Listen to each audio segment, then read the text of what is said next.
very good morning. Masotla mahle simakhulu kusenikhethe kuvuka nathi nomhle ekseni sanamukela ehlelweni Kusile Breakfast Show nanivuselako ngulungelele magagula kukhumbuta ukuthi you can also watch Kusile Breakfast Show on YouTube as well as on your phone mangabe udownload i-app Eswatini TV app. Sanamukela nomhle ekseni kungilesihlanu. It is the 21st of October 2022. So let's give you cervical and breast cancer awareness month. So nje sihambisa lwati mayelana netindzaba tesifo samdlavuza wemabele kanye newesibeletho ntekulele tempilo kwenalo solo liyachubeka nekugcutela sive samaswati ukuthi sitihlole leto timbili letifo ekakhulukati kule nyanga lesitulu. Namhla kehlelweni njengoba kungilesihlanu njalo ngabe lesihlanu sihlale siba nalo libandla lelikoleka umthelo wahulumende Eswatini Revenue Service bakhuluma kabanti ke ngetindzaba tekubhadalwa kwemthelo. Namhla ke sitabe sikhuluma tona tindzaba tema VAT changes ngetizafuthi ku improve yona i-tax compliance. Sitabe sikhomisana naye lapha Communications Director Vusi Dlamini nekuthi ngabe kutawucala nini lokho nekuthi who does it apply to. Tasichazela kabanti ke ngawo lama changes lekubheka ukuthi endeke khona ka ERS. Namhla ekseni nga 6:30 bese kuthi ngale kwa 7 njengoba kungilesihlanu nje sikhulumisane nama artist 84 lapha ekhaya eSwatini. Namhla sitabe sicocisana naye R&B artist Mandisa Mamba lokho ke album yakhe lensha ebitwa ngokuthi Pain, Love and Money and kube netindzaba letimnanzi ke kuleli viki njengoba nje album yakhe irank 7 kuma iTunes. Tabe sikhulumisana naye kuva kabanti ukuthi ngabe vele mhlawumbe kumthatha isikhathi esinganani ukuthi akhicide lena album yakhe. And of course FIFA World Cup Qatar seyivele seyisedvudane. Sitabe sikhulumisana nabaka DStv kuva kabanti nje ukuthi ingabe vele mhlawumbe babukela abafise ukubukela yona iFIFA World Cup ngimaphi ama channels lababheka ukuthi bangayibukela le bhola nekuthi ngabe sofisa ukushintsha from DStv South Africa uto bhadala iDStv Eswatini yindlela lekumele uyende nekuthi kuthatha isikhathi lesinganani. And of course tabe sititeka netemidlalo lomuhla labetendeka kuleli viki nje briefly. And of course temidlalo letitabe tendeka kulempela somvu lesiyakiwe na Fabrice Mosonera ngaloko lokho manje asibahlole market test abe sathatha indzaba futhi ekucala.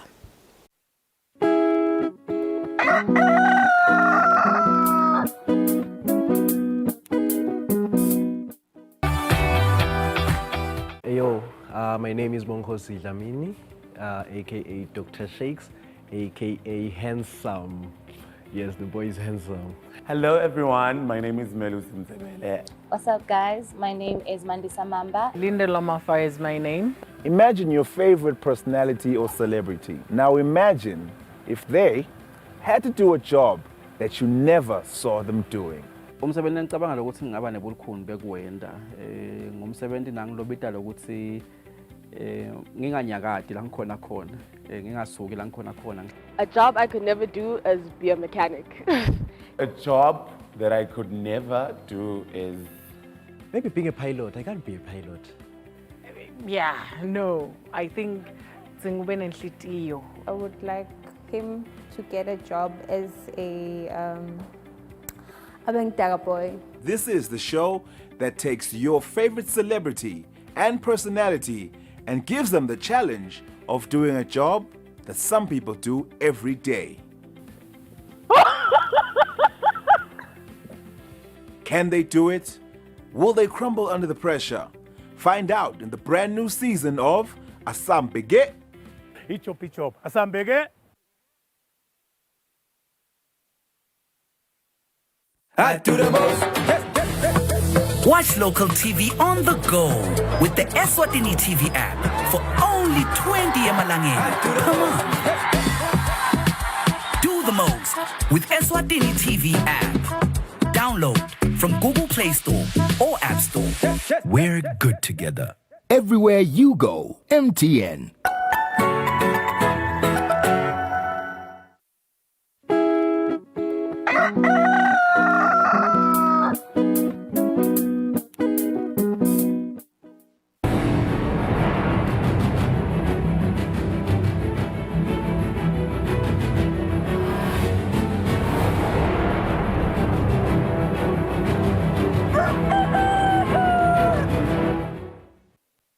Simze senivusele sikumukele nawo lo sanza kuzivulela sitawungena indzameni futhi ekucala. Silengo simswati wesithathu sithi live leSwatini letawuchubeka nekwesekela live leTaiwan emkhankasweni walo wekuba yingcenye yenhlangano yakamhlabuhlangene. Ingonyama ephefumule enhlokodolobha yelive leTaiwan iTaipei ngesikhathi ifika eveni leTaiwan icala luhambo lwayo lolucukethe imisebenzi lehambisana nekuthuthukisa ukubambisana kwelive leSwatini nalo live leTaiwan. Ingonyama isingethwe inkosikazi Makela Mashwama. Ingonyama yeMaswati inyathele esikhumulweni setindiza iTaoyuan International Airport enhlokodolobha iTaipei isingathwe inkosikazi Makela Mashwama kulolu hambo lwelihlandla lelishumi lokuthi ivakashele iTaiwan elekuqala kusukela kwabhedvuka umkhuhlane iCovid-19. Silo semhlaba semukelwe indvuna yetangephandle eTaiwan Joseph Wu. Welcome to Taiwan. How are you? Fine, thank you. Nice to see you again. We're so happy you are here. Long time. Yes, I know. Yeah. Don't worry. Uhambo lwembube emhlaba lufika ngesikhathi lapho khona ithathe inyathelo letiqinile tekufula umnotho welive lifaka ekhathi ukuthi ibona nebuso nebahlanyeli imali ibafakele inkaphungaphu yekuvula amabhizinisi eveni leSwatini. Namavela amabili lokulive leTaiwan nelive leSwatini yahlanganiswa ebuhlobo lobuqinile lobaqala nga-1968 bezizathu sokuthi live leTaiwan libambise live leSwatini etinhlangothini lekito kubalwa tekulima, tempilo, temfundo netekwatisa kuchumana nebuchwephesha. Dandla tiyagezana ke kanzi live leSwatini lona lesekela imetamo yelive leTaiwan ukuba ingcenye inhlangano yakamhlabuhlangene etinhlangano takamhlaba letifaka ekhathi inhlangano yakamhlaba yetempilo iWorld Health Organization nokuthi iTaiwan iphindze ibe ingcenye yezivumelwano zakamhlaba sekubambisana kwemave kulweni nekuguquguquka kwesimo selitulu iUnited Nations Framework Convention on Climate Change nenhlangano yetindiza iInternational Civil Aviation Organization. Ingonyama yeMaswati ithi ngetulu kokuthi luhambo lwayo lutawuqinisa buhlobo nekubambisana lokuhlanganisela amavela amabili itawuphindza ibonga live leTaiwan ngekwesekela live leSwatini. Silo semhlaba siphindze sakhuthaza emave emhlaba ukuthi asekele live leTaiwan emetameni yalo yekuba ingcenye yenhlangano yakamhlabuhlangene. The people of Eswatini will continue to stand with Taiwan and will also continue to work and cooperate in a number of areas, even make the appeal on behalf of Taiwan to the rest of the world that Taiwan should once again be a member of most of the UN agencies. And we are looking forward to that day. And also coming here is to express the sincere thanks for the support and commitment that Taiwan has shown towards the kingdom of Eswatini. Sitatimende lesikhishwe litiko letangephandle eTaiwan siveta ukuthi mengameli Tsai Ing-wen utawenda umcimbi wokwamukela silo semhlaba ngelokusemthethweni elangilanga lesihlanu nekuthi imbube yeMaswati ibuke ukuthi lolu hambo lubuke emathuba ekubambisana kutemnotho ekuhlanyeleni kwetimali nakito tekuthengiselana nekuthi live leSwatini lithole kwesekeleka elihlangothini lwetemandla. Lubika kwethu indzabeni ngisandile Makhanya eTaipei eTaiwan. Mvanankulu Cleopas Dlamini uthi uhulumende akayibukelele indzaba yemaphoyisa lasetigabeni letiphansi lasolo akhala ngemaholo awo. Mvanankulu uthi uhulumende bekacabanga ukuthi le ndzaba seyisombulelekile ngesikhathi yabuka kabusha emaholo ato tonke tisebenzi tembuso ngeminyaka wa 2016 wangeta nekuthi kusobala ukuthi ayicatululwanga le ndzaba. Mvanankulu uvete lokendlini abayesikhulu lapho aphindze walilela tihlobo tamaphoyisa latujulwe shona kamanzini ngalesibili. Bahlonishwa beva ungathi ngabe sithi siyabhadala nje masinyane. Kanti phela sikhuluma nebantu. Ngeke nje besuso sengifike egcineni mina kufuna ukuthi nivumelane ukuthi na usemandla akho agcina la siyavuma ukuthi singakuthatha lo sinika kona. Kungako kumhlonishwa minister athunywe ukuthi ayobakhulumisa nelibandla lakhe kuze kufike la ungathi khona kuyevuwana bese ke kuyacala kuyabhadalwa nabo kuyabhadaleka.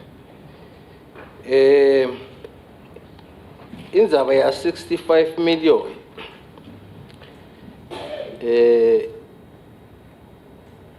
nawubuka lokubhaliwe hayi leli yakusho indvuna kuthi le mali yema appeals nawe ema appeals afaka onke lama civil service not just ema forces.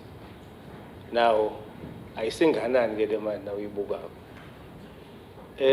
labanye ingene nabo bake bangena la ecabinet ikhona lenza bayishiye etafuleni so ke ungabuta ukuthi bayishiya kanjani etafuleni esikhundleni sokuthi bayibuke ukuthi iceze labanye bebakhona la parliament. Indzaba ye dialogue Mr Speaker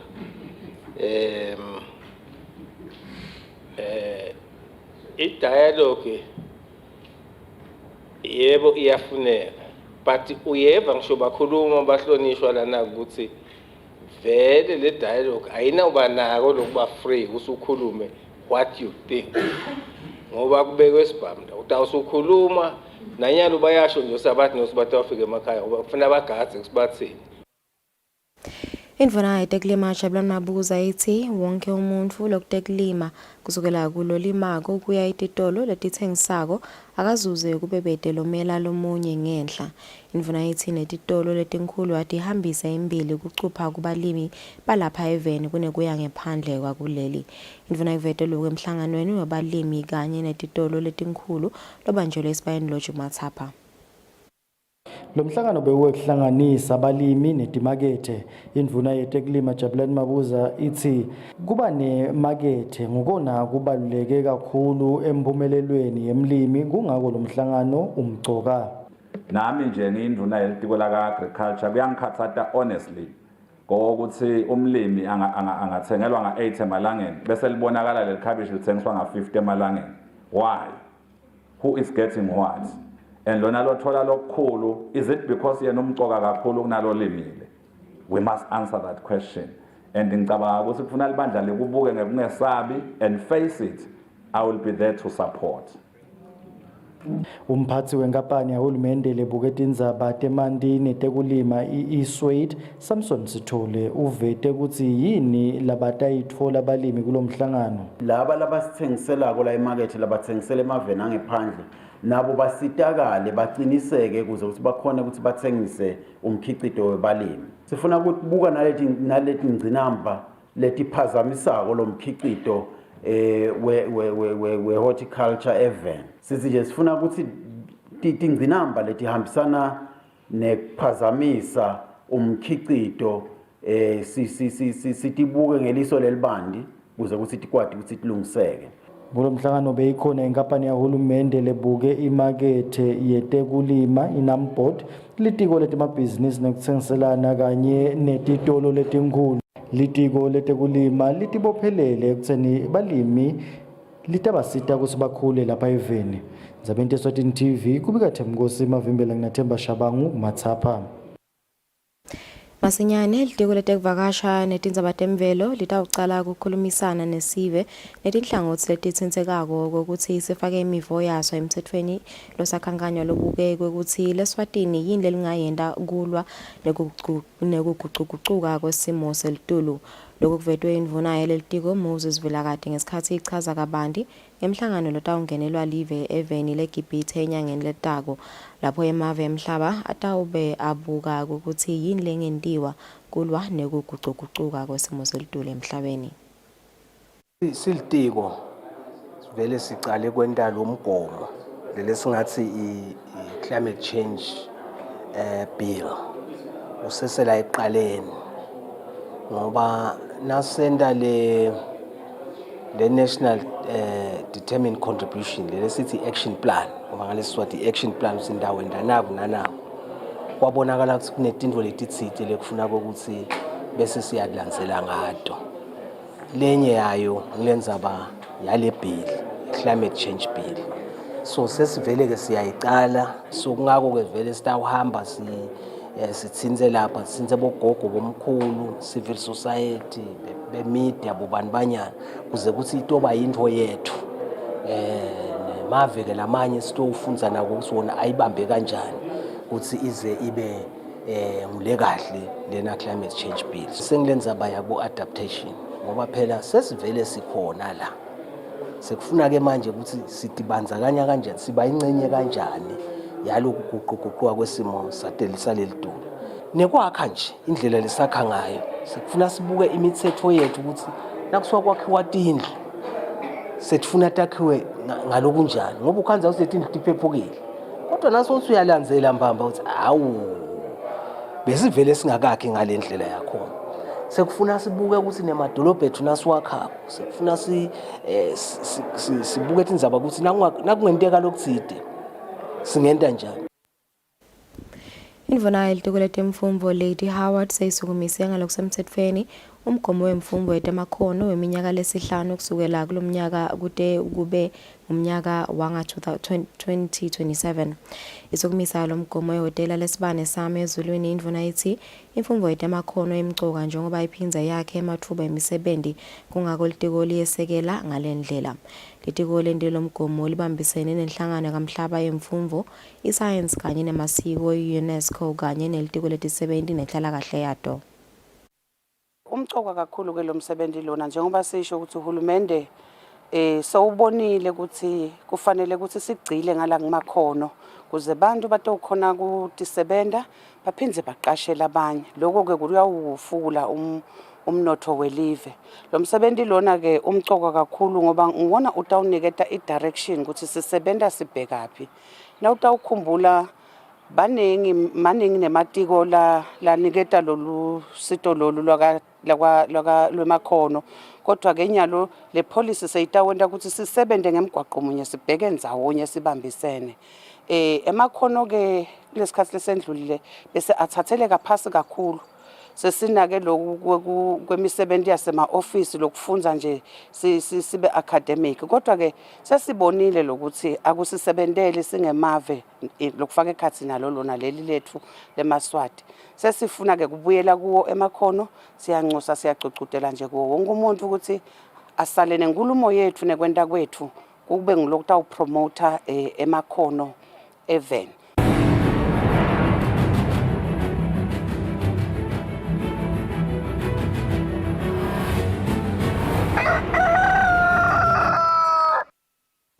Kutemidlalo indvuna yemtsetfo nemtsetfosisekelo Pholile Shakhantu inhlangano yayo Eswatini Network of Women seyinikelele bantfu labasha labangemantfombatana basesigwe ngelisheke lemali letinkulungwane letingemashumi temalangeni. Shakhantu utsi le mali yekusekela umdlalo we-netball lensha lecudzelana kuwo.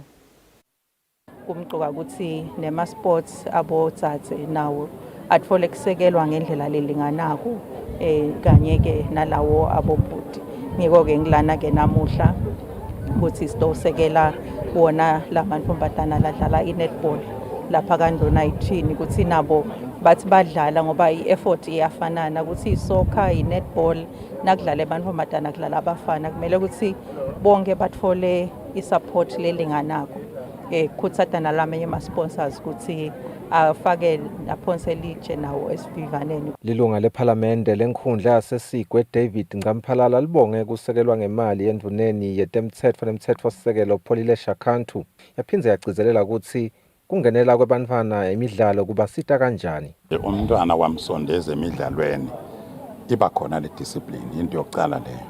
Wesibili lokuthi labantwana badlala kubenda nje nokuthi basondele njengoba sisemiphakathi thina lesisebenza nawo bangawubuka umphakathi njengesikhanga bawubuke kuyindawo lapha uma kunetindaba letingakhulunywa khona basondele khona kungako ke vele ukuthi siyakhuthaza ukuthi likakhulu insha nje yonke sibe nako lokuthi siyayelekelela kuze ingangeni kunaluhlobo lokhona kunetidakwamova kunalokuningi lokuba khona. Ngamphalala uthi kutawubasita ke bantfwana ukuthi bahlale batishukumisa umtimba ikakhulu kunasisikhathi lapho khona kubhedvuka tifo letinengi. Etindzabeni teSwatini TV kubika Sifiso Nxumalo nginavuma inkosi Nzinisa sikaNduna zithini. Mengameli wenhlangano lengamele umdlalo welibhola letinyawo eveni Peter Simelane uthi kutfola labatawesekela ibhola yabomake ngalokuphelele ngiko lokutawudlala indzima lenkhulu ekutfutfukiseni ibhola yabomake intfo letawuba nemthelela lomuhle ekhetselweni lesive labomake sithebe samhlekazi. Simelane bekakhuluma emcimbini wokwemukela imali lengu-50,000 emalangeni letawusebenziswa ekwesekeleni indzebe yabomake letawufaka ekhatsi emacembu lasiphohlongo kulawo la13 ladlala kuligi yabomake i-Women's National League. Noma ubuka our national team icishe yadlala kahle le PE ayizange idlale kahle but icishe yadlala kahle, which means with the sponsors vele kulomnyaka lotako will expect better results, chairman, because there's no reason batabe badlala labantu. So uma badlala is the more, because but if you want to be a professional, but more than 2,000 as a person, then after that you'll become professional because so we hope in the and other sponsors will come to assist. Sihlalo wenhlangano yebhola yabo bomake bonkosi Mhlanga uthi umshado labawuqalile nenkampani ye-Instacash kodwa awubasitha kakhulu ekukhuliseni ibhola yabomake evene. Siyabonga kakhulu nje kulo umshado lesiuqala konamhla lesethemba ukuthi akunawugcina namhla sitawuqhubeka sisebenze kanye nani. Siyanethembisa ke nathi si-Women's Football Association ukuthi ligama la Instacash sidaliphatha kahle, sidaliphakamisa nalapho sihamba khona lapho sifika khona. Bongane Dube wenkampani ye-Instacash uthi kusekela ibhola yabomake ngelenye indlela lobayisebenzisako ekubisela esivene. Umsebenzi labawendawo muhle kakhulu, especially to ensure that our women at least get le remuneration cishe efana with their male counterparts. Because if you check the kind of sponsorship that entities pour ngala kubobaba, it's not the same really when it comes to women. So we were touched to say, remember, this is our target market. So let's raise the bar in terms of the tournament sponsorship, the sponsorship value. I-Instacash ifaka imali lengu-50,000 emalangeni kanti ke le midlalo ye-Instacash knockout tournament itawudlala ngilamacembu lasiphohlongo abomake kulawo la13 ladlala ngaphansi kwe-Women's League i-Top 8. Lobekela umsakazo we-Eswatini TV kutemdlalo ngiphathiswe Msibi. Umbiko ohlanganiswe ngu-Fabrice Msonera eMbabane. 23 minutes after 6 o'clock lesikhathi sadiphetha tindzaba tetfu sitabahlola timakethe nasibuya sitabuka kafishana ema-essential headlines bese sibuya sicocisana na-communications director Vusi Dlamini asendishini eseMsodulu.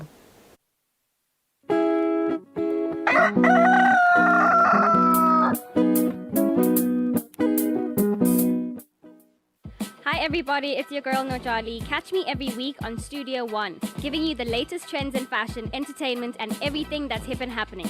I'll also be catching up with the movers and shakers, hustlers who are making big moves locally. Don't forget, Studio One, every Saturday at 6 p.m.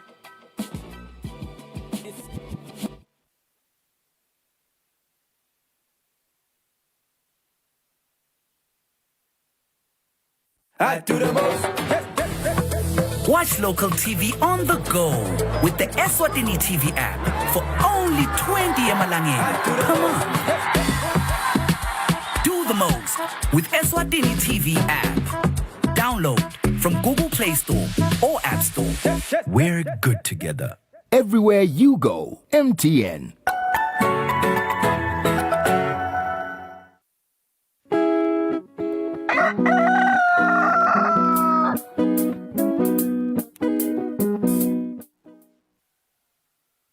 Atimize sinemukele ehlelweni Kusile Breakfast Show sikuvuselana ngalosanza kusivulela 25 minutes after 6 isikhathi sitabuka nje letolo etihamba imbili emaveni emhlaba sitaqala khona eveni lase UK lapho kubikwa khona ukuthi le Prime Minister Liz Truss ushilo umsebenzi wakhe emva kokuthi asebende emalanga la nge45. After a chaotic week in which she never looked like restoring the United Kingdom to the stability she promised, Liz Truss threw in the towel and stepped down. I recognise, though, given the situation, I cannot deliver the mandate on which I was elected by the Conservative Party. I have therefore spoken to His Majesty the King to notify him that I am resigning as leader of the Conservative Party. Truss, who took office on September 6th, goes into the history books as the British Prime Minister with the shortest tenure ever. The Conservative Party, which took months to elect her, has now pledged to be a lot faster in choosing her successor. I have spoken to the party chairman, Jake Berry, and he has confirmed that it will be possible to conduct a ballot and conclude a leadership election by Friday the 28th of October. I think we're deeply conscious of the imperative in the national interest of resolving this clearly and quickly. Once again, the party's 160,000 members will decide who becomes the UK's next leader. But the Labour opposition say the current situation demands the government go to the country. So we can't have a revolving door of chaos. We can't have another experiment at the top of the Tory party. There is an alternative, and that's a stable Labour government. And the public are entitled to have their say, and that's why there should be a general election. The government is due to set out its fiscal plan on October 31st to steady the stormy waters whipped up by last month's disastrous mini-budget, which ultimately prompted the resignation of its three most senior members. Asike sesibuka donata sesifundeni sase-Europe baholi bemave esifundeni sase-Europe laba nge-27 bahlangene ngalesine kuleli viki kuzamakhulumisa atindzaba tekwehlisa ema-prices abo petrol. After months at loggerheads, European leaders are meeting in Brussels to decide on a joint way to tackle the energy crisis facing the bloc. The EU's 27 countries have shown remarkable unity in their support for Ukraine against Russia's invading force. But cracks in the group are evident when it comes to tackling the spiraling cost of energy brought about by Russia's severe reduction in gas supplies. Russia has systematically tried to blackmail us through energy. For example, EU Commission President Ursula von der Leyen has overseen a mad scramble to fulfill the bloc's energy needs. Before the war, 40% of Europe's gas was controlled by the Kremlin. Putin's turning off the taps has forced Brussels to look elsewhere to fill its needs and its reserve tanks, as 450 million people look to weather the winter ahead. Only with that foundation was and is it possible now to go the next steps, because we have the storages filled, to speak about the price caps. And herein lies the division. Countries like France, Italy, Poland, and Greece are keen to set a limit on the wholesale price of gas. But Germany and the Netherlands aren't convinced, arguing that cheaper gas will dissuade users from cutting back on their energy use. Spain and Portugal have already implemented a similar cap, which Ursula von der Leyen says merits to be considered at an EU level. The EU Commission has its own thoughts, floating the idea of one price for Russian gas and another for reliable partners. It has also proposed 40 billion in funds to lessen household bills and a price limit on Europe's virtual gas trading marketplace. But with 27 different opinions, reaching consensus is no easy feat. The European Council will be difficult. It will be complex because there are different sensitivities, because we all understand that we do not have the same starting points in terms of energy mix. We do not have also, we don't have the same starting points in terms of fiscal space. There is some hope that while the coming months may be difficult, they will force the bloc to accelerate its transition to greener energy. Several think tanks maintain that rather than capping prices, reducing demand and switching energy sources is the key to lowering prices. Asibambe lapho tindzaba tefu letamba imbili kulamanye emave sitabahlela tamakethe nasibuya silabe sikhomisana navusi Dlamini losuka ka-ERS.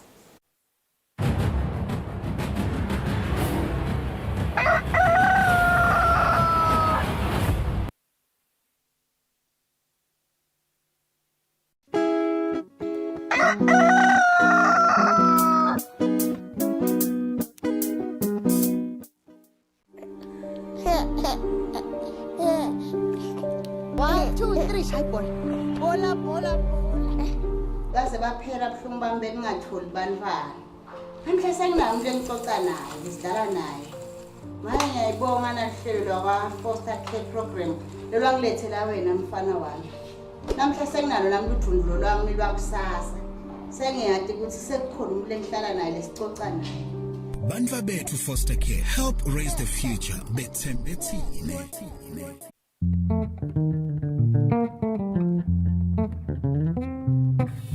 Are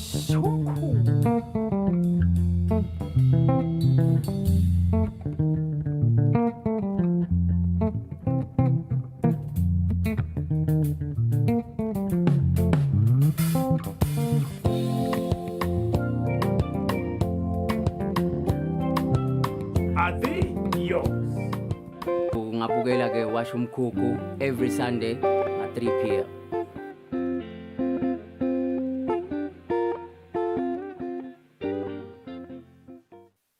I do the most. Watch local TV on the go with the Eswatini TV app for only 20 emalangeni. Come on. Do the most with Eswatini TV app. Download from Google Play Store or App Store. We're good together. Everywhere you go, MTN.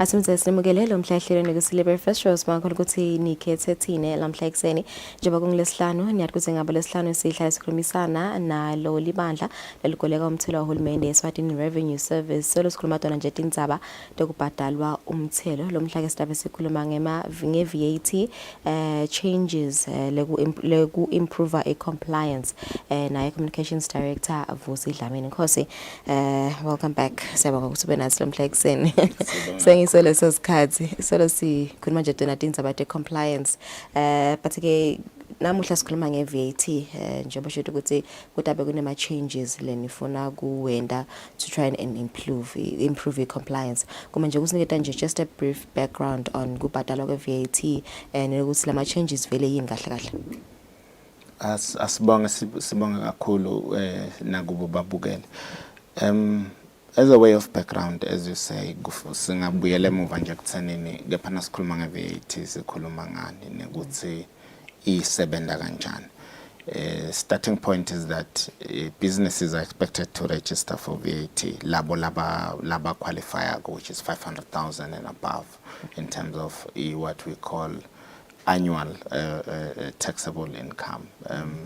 So basically, in terms of EMA services laba provider or EMA products laba watsengisako, kusho ukuthi if your sales are above 500,000, then you are expected to register. Now, indlela lesebenza ngayo VAT ithi kufuna ukuthi ubhadalise labo labathengako kuwe nawe futhi ngoba siyathi na uyibusiness phela uyathenga nawe na uthenga nawe bayakubhadalisa labo lothenga kubo lokusho ukuthi your suppliers ayakucharge nayo VAT uyayeke bese so uletha the difference to the state lokusho ukuthi uthi na kuphela leyo period ema periods ehlukene generally kabili kuba ngilaba letha after 3 months kube nalaba letha after a month. So usually the big ones are expected to submit after every month. Bese kuthi some smaller ones by letter after the 3 months. We have then observed ukuthi there seems to be some issues because as in shit if you are company A usebenza na company B lo nithengiselana naye i-VAT ekugcineni kwako konke ihamba through the entire chain lokusho ukuthi company A naye kufanele alethe ama returns abhadale i-VAT lokufanele ayibhadale na company B kufanele alethe ama returns abhadale i-VAT lokufanele ayibhadale. Now as ngibekisile ukuthi nangabe company A uchargewe company B na uletha lembiko wena uyaye uthi ngicela kwenda an example, let's say uthengisa into 100,000 now uthengisa into 100,000 i-VAT yakho 15,000 as an example, and then you bought goods from your suppliers are worth maybe let's say 10,000. Nabo bakucharge VAT ya 1,500. So you will then say the 15,000 VAT that you have charged minus the VAT that you have actually paid, bese uletha le difference. Le chain ke ihamba kanjalo lokusho ukuthi wonke lokufanele abe kule chain kufuna ende exactly the same thing. I challenge lesibonile ke lesibe nayo ukuthi noma ngingakafiki lapho lokuyaye kwendeke ke ngalesinye isikhathi ukhanza ukuthi nawuletha i-VAT wena lo munye utawuthola ukuthi nawuletha lama returns zakho uba due a refund because lolo i-charge wena incane kunalolo laba ku-charge yona, which vele qualifies you for a refund because uthengise kancane than what you actually bought. So you are due a refund, there is no question there. But nase refunda le mali yakho tsine ideally le process ithi kufuna sibe siyikolekile kulaba labanye. Singakurefund imali lesingathi ukuthi mhlawumbe siyithethe. So we've seen a trend where there is many businesses that will be claiming VAT, which is fair. They are claiming VAT that is due to them, but in the chain bakhona labangakayilethi. So the change that we are then introducing is to say all businesses now nabaletha lama returns zabo lokusho ukuthi nje nangabe inkampani A i-charge i-VAT seyiletha ke umbiko at the end of the month, we expect that they should then give us a schedule of all the different businesses labadile nabo on VAT, so that is still khona ke kwati ukuthi le VAT that you are claiming vele ilethi ifikile yini la ngakithi na ingakafiki sto khona ukuthi bese sihambela laba lokufanele ngabe bayayiletha. So basically that's the change that we have introduced, and it's an important and it's a big change if siyibuka, because it is also going to help improve compliance, because as I mentioned i-problem lesinayo vele ukuthi ukhanza ukuthi kude kahle compliance in some sectors in the chain. Okay, so it applies to all businesses, mhlambe le VAT change le? Yes, it applies to all businesses that are registered for VAT. In the past few weeks, we've been running workshops. Most of them, Labagu VAT scheme, they have the functionalities to engage virtually. We've done a number of engagements with them virtually to explain this change to them, engage on this change, and expect that by Sebende. We are also doing more in terms of those small ones that may not necessarily be able to connect to us virtually. Okay, so as you say ukuthi you were engaging nabo bosomabhizinisi, ingabe vele mhlambe imivo yabo ithini? Do they prefer le ma changes noma mhlambe labanye bathini nje ukuthi bekusesengcono ukucala lokhu basabhadala ngale ndlela noma bathini nje le change? I think the major issues that they are raising tinzabate ukuthi labanye mhlawumbe bakhala ukuthi kufuna bashintshe their systems, because the reality is a lot of them were actually capturing the information. It's just that bebangayilethi kithi besingakaba celi ukuthi basilethele ndawubekisa any business that is running iyati ukuthi bobani bani lengithengile ngibathengisele bobani bani langithenge kubo, so they would have all the information. We've designed a spreadsheet that lesibheke ukuthi kufuna basebenzise kusilethela le list of all the suppliers and their customers, so that is stored ukuthi everything yendeke ngendlela lengiyo, which is available on our website. And so expect everyone that is in the VAT system should download that, so that on a regular basis nasilethele ma returns basifakele in the listing ukuthi bobani labadile nabo. Okay, so lama changes nkosi hataba effective nini noma vele satawucala nini kube bhekene ukuthi bosomabhizinisi salabasebenzisa lama changes lawo? Because this is something that we discovered and it's a critical thing. We decided that the changes are effective immediately, because some of the business were already doing it, but it's just that particularly those that were on a refund position, but nyalo sesifuna everyone to actually do it, whether ubheke ukuthi without for the refund noma awukabheki, you should actually use the system lenje. So returns zethu ke abheke ukuthi kufuna submit a VAT by the 27th of this month, which I think it's sometime next week. We believe that businesses should be ready when they submit to actually ensure that basilethelana le list. Challenges laba mentionile ke labanye ukuthi kungende kukhanze ukuthi because of the time frame that we've given them ngeke bakhone kuletha lama schedules as we expect. Sibeseke sithi we can give those a grace period of up to end of November. Kufuna babe basilethele lama schedules. Not to say bangawaletha ma returns, but awaletha ma returns 27, but the additional schedules then is by end of November. Okay, speaking of returns John Nkosi, ingabe vele mhlawumbe lizinga lekuwaletha linganani siyakhumbula ukuthi vele ukweweda futhi la ehlelweni wathi okhuluma ngabe bomcoke bokuthi bosomabhizinisi baletha returns bayeda yini vele. Maybe we can talk specifically on VAT.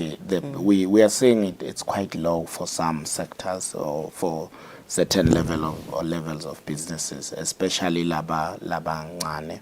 That's where we are finding ourselves having to push them and demand that they do all sorts of things. And the initiative let's introduce we believe it will help actually find even those that are actually not doing what they're expected to do.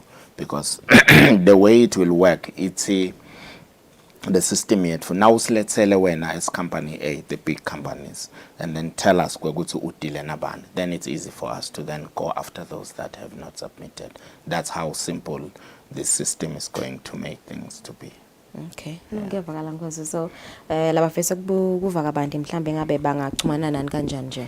Bangasithenza enombolweni yethu 246450. We also sikhona ku WhatsApp 7606 3735.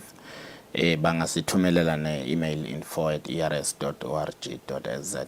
We are also there on Facebook. Okay. We encourage them to engage with us there as well. All right, thank you so much Nkosi. Sibonga kakhulu Mbukeli. Besikhulumisana naye Communications Director Vusi Dlamini sikhuluma kabanti njengema changes lendekile kubhadaleni kwemthelo we-VAT. Lama changes lawa ke intelo ukuthi ku improve i-tax compliance kulandzela ukuthi kubonakala ukuthi bese kuba netinkinga letinengi bese tiphocelela abantu ukuthi bangasakhona ukubhadala wona lo mthelo. Kanti ke kuvaka abantu ungachumana nabo baka ERS ubute leyo mibuto lofise kuyibuta. Sibahle temakethe sitabuya sichubeke nehlelo.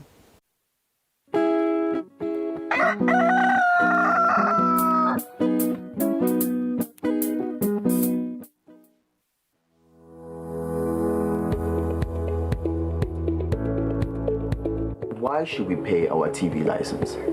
The content on our local television is actually more up to date. The industry is enhanced. It is a criminal offense not to pay your TV license and attracts a fine of 500 emalangeni or 6 months imprisonment. And the industry is definitely blooming, ladies and gentlemen. So that's what we have for you. But we'll be right back just after the break and we'll give you more of Miss V.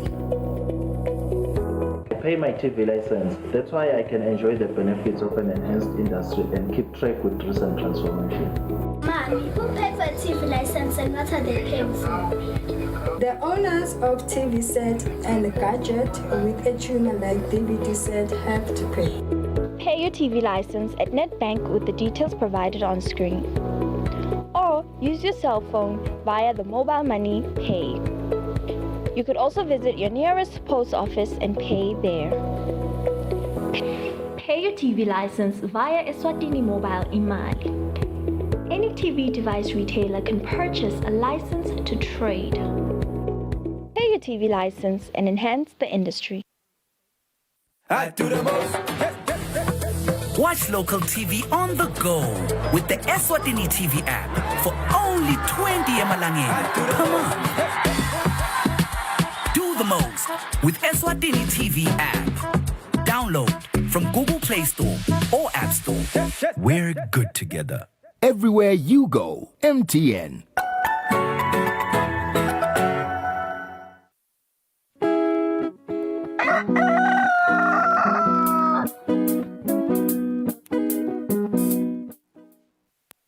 Asimze sokumekele 12 minutes before 7 o'clock start kubaka netindzaba tetfu letihamba embili emhlabeni. Sicala khona eveni lase Russia lapho khona mengameli welive lase Russia Putin somemetele ukuthi saba introduce i-martial law etifundeni letine eveni lase Ukraine. With the Ukrainian counter-offensive in full swing, Vladimir Putin is doubling down, tightening his grip on Ukraine after a string of battlefield losses. The Russian president declared martial law in the 4 regions claimed to be annexed by Moscow, saying it was to ensure Russia's future. The Kiev regime refused to recognize the will of the people and rejects any proposals for negotiation as gunfire continues and civilians die. Therefore, I have signed a decree introducing martial law into these 4 entities of the Russian Federation. The decree covers the provinces of Luhansk, Donetsk, Zaporizhia and Kherson, all which the Kremlin proclaimed as its own territory. However, none of these regions remain entirely in Russian control. Emergency powers are to be given to all the Russian-installed regional heads, although it's unclear what they entail. Several security measures will now be taken in the next few days and could range from the introduction of a curfew to bans on public gatherings or tighter censorship. But Kiev's presidential advisor has dismissed the decree. Martial law implementation on the occupied territories by the Russian Federation should be considered as a pseudo-legalization of looting of Ukrainians' properties by another regrouping. This does not change anything for Ukraine. We continue the liberation and deoccupation of our territories. Putin has also raised alert levels in several Russian regions bordering Ukraine, raising concerns about the martial law being introduced on Russian territory in the coming weeks. Asike solo siseveni lase-Russia mengameli Putin soxwayise inhlangano kamhlabuhlangene ukuthi angayiphenyisisi indaba yokuthi Russia yathenga ama-drones eveni lase-Iran. The Kievan sky lights up as Russia sends Shahid suicide drones streaking overhead. On Wednesday evening, Zelensky said that Ukrainian forces have downed 233 Iranian-made UAVs since mid-September. 10 Iranian drones were destroyed today, and this is only in the Kiev area. Another 11 Shahid UAVs were shot down thanks to the soldiers of the South Command. U.S. and EU diplomats condemned the attacks in a closed-door UN Security Council meeting. They hold that Iran violated a partially defunct UN Security Council resolution banning Iranian arms sales and weapons transfers. Washington also stated its readiness to sanction any nation involved in Iranian arms sales and transfers and welcomed additional EU sanctions. The EU is expected to sanction Iranian officials and the drone manufacturer, Shahid Aviation Industries. Iran was quick to respond. Iran categorically rejected unfounded and unsubstantiated claims that Iran has transferred UAVs for the use of the conflict in Ukraine. Russia also denied the allegations, claiming the drones were made domestically, but rejected proposals for an independent UN investigation. We can't let in or agree with somebody who doesn't have a mandate to go there and to do whatever findings. This is absolutely irresponsible. In combination with missile strikes, UAV attacks have allowed Russia to target parts of Ukraine previously protected by air defense systems, knocking out much of the nation's power grid. Kanti siyaveni lase-France lisebenta e-fuel depot kanti e-France setifike emaphethelweni esiteleka sataso kulandzela ukuthi bateleke inyanga yonke. A month of strikes in the petrol sector drawing to a close, with unions calling time at Donge refinery on Wednesday and suspending industrial action in 2 other refineries in the north of France. Discussions with management have reached a standstill, and we wish to avoid a stalemate and a disintegration of the collective. Strikers at TotalEnergies were initially demanding a 10% salary increase, but negotiations have got no further than an average of 7% across employees. Most of the unions have agreed to settle for this deal, and appetite for continued industrial action has waned. Having controversially requisitioned employees at certain other sites in recent days, the French government is congratulating itself on a petrol supply situation fast improving. With 20% of service stations still low on petrol or diesel on Wednesday, nevertheless down from almost a third over the weekend. The disruption reverberated into other sectors dependent on petrol, not to mention the losses for the tourism sector, and many cancelled half-term holidays in anticipation of the chaos. We basically lose 2 hours a day refueling just so we can do our jobs. It makes life difficult, but at the same time we feel a certain solidarity with what's going on. Analysts point to historic levels of inflation and a skyrocketing cost of living, creating higher than usual sympathy for strikers. Kanti ke inkampani yase-France le ikhicita abosemente seyivumile icala layo lokuthi labhadala imali inkampanini le yatiwa ngekuthi yema-terrorist le yadeclara live lasemelika kanye nale Islamic State. It's the first time a company has pleaded guilty in US courts on charges of providing material support to a terrorist organization. In Brooklyn Federal Court on Tuesday, French cement giant Lafarge admitted to paying around $6 million to what the US deems terrorist groups, including Islamic State and the Al-Nusra Front, in what prosecutors dubbed a deal with the devil. In the summer of 2014, the world watched in horror as ISIS murdered innocent journalists and aid workers. That same summer, Lafarge was in business with ISIS, securing profits and market share and capitalizing on the group's brutality.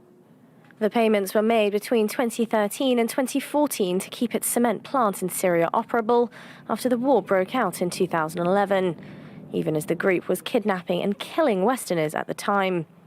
As part of the plea agreement, the company has agreed to pay around $778 million in penalties.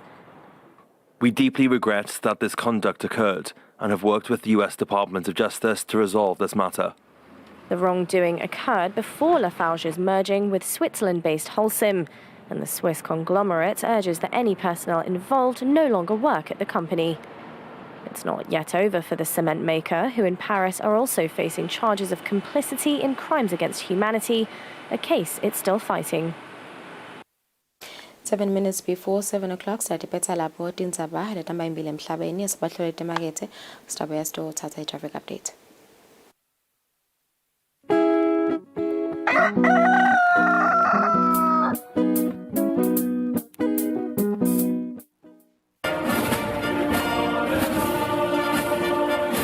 Do you remember the spinning thing? This is us. This picture represents what we did. We were there when coronavirus wreaked havoc in our population. Together with other stakeholders, we formed the first line, controlling the spread of the unknown and unseen enemy of the people. Anxious ourselves, we collected dead bodies countrywide. At the time when no one wanted to come near dead bodies of loved ones, we did care for our fellow citizens. Thank you, the people of Eswatini and teams of first responders.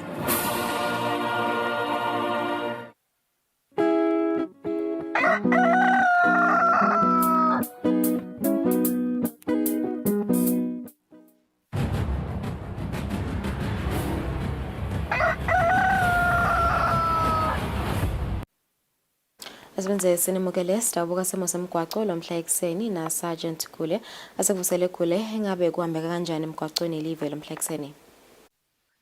Anguvusele Thombeni ngivusele umbukelo waloluhlelo kungilesihlanu namhla sivuka sinenkhulu lecancer pass yetindzaweni esiphakeme lehambelana ke noma ihambisana ke nawo umkhemetelo lo wenda ke ukuthi umgwaqo ube mandana ukuthatha nje bashayeli awube kunene asisihloniphe lesimo lesikhona ngaphandle unciphise lona litubane lakho uvule emalambu yemotolo yakho na uvula ke emalambu awuvule emalambu yokupaka kepha ke uvule emalambu lamakhulu ekuhamba lenda ke kuthina lo mnyasheshe ayibone imotolo yakho ngesikhathi athathe ke leso sinqumo lesiyawuba ngilesifanele kwenta siqiniseko ukuthi ke uyabonakala nekugeda ke umgamo wokulandzela lenye imotolo nako lokho asikunake kakhulu bekunene kanti ke edibaneni tethu temgwaqo edolobheni elikhulu laseMbabane solo atisebenzi ke dibane letilapha na uphuma emangwaneni wehla khona lapha ku Mountain Inn ubheka indasi yemfutshini kanti edolobheni la kaManzini dibane letilapha ngase Weight Center nato bedingasebenzi ke nyalo ekseni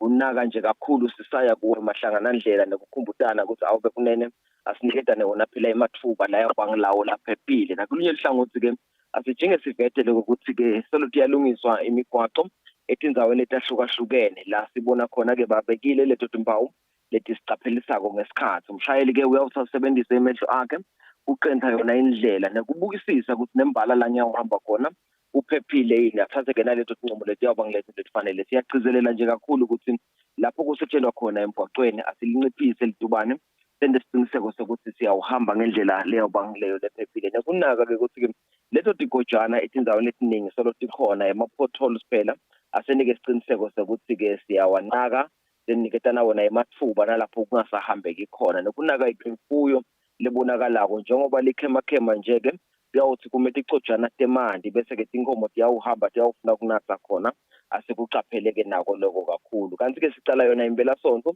asivetele ukuthi ave kunene sikhumbula kahle lokuthi imisebenzi ngokuhlukahlukana lesidzingako sisive iba minengana, kepha ke yena siqiniseko sokuthi ke uyakuniketa lithuba lelanele lokuphumula, uyakuniketa lithuba lelanele lokuthi ukhumbule ukuthi uyawushayela imoto lo ibe ngileyo lephilile nawe futhi uphile kuze ukuthi phela sikhona kuvikela dona tingoto. Kungaba ngiloko nje kusense sifisela sona sive semaswati indlela lenhle nalephephile sisawusebenzisa umgwaqo. Siyabonga kakhulu Thombeni. Asibonga kakhulu Sergeant Kule kusiniketala yombiko umbukele kusele 3 minutes ukuthi shaya insimbi esikhombisa asaselkhefu usitabu yasingene etizameni tephu desibili.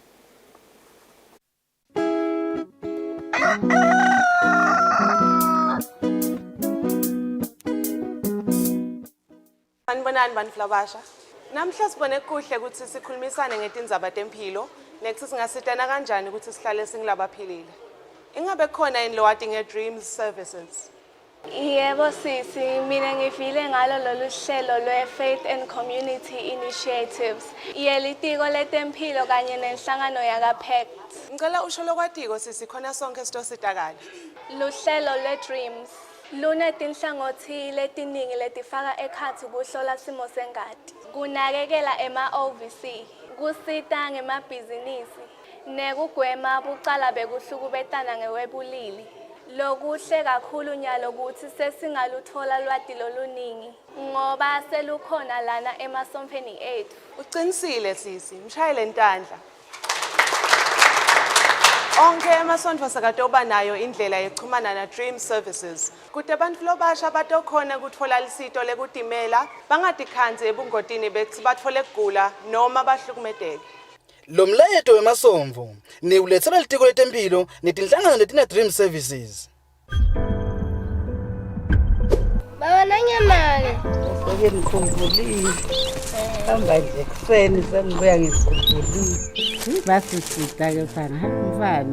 Ngoba bese kukhala libhungane la. Zonke izinto zahlala MCT. Ngiyayibona le ndzawo. Basisita ke laba umuntu ufika sinika labantwana. Kanivele nangemhamba itolo. Bantwana bebakhulela kubantu abadzala. Umcele nakulomunye etatoni libatise ekhaya. Bantwa bethu foster care help raise the future bethembethini. I do the most. Watch local TV on the go with the Eswatini TV app for only 20 emalangeni. Come on. Do the most with Eswatini TV app. Download from Google Play Store or App Store. We're good together. Everywhere you go, MTN.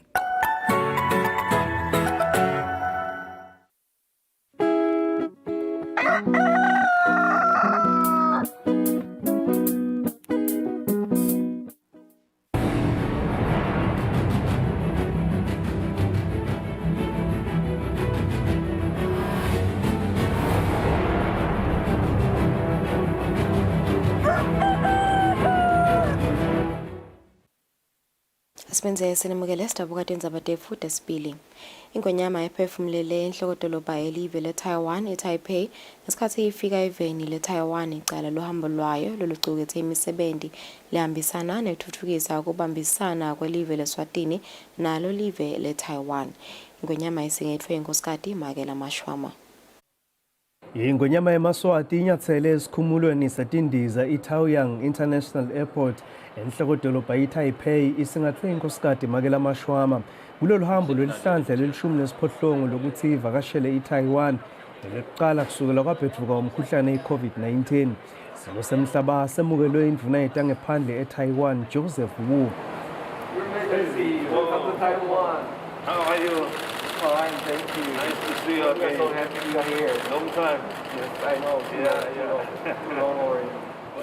Uhambo lwembube emhlaba lufika ngesikhathi lapho khona ithathe inyathelo letiqinile tekufula umnotho welive ngifaka ekhathi ukuthi ibona nebuso nebahlanyeli imali ibafakele inkaphungaphu yekuvula amabhizinisi eveni leSwatini.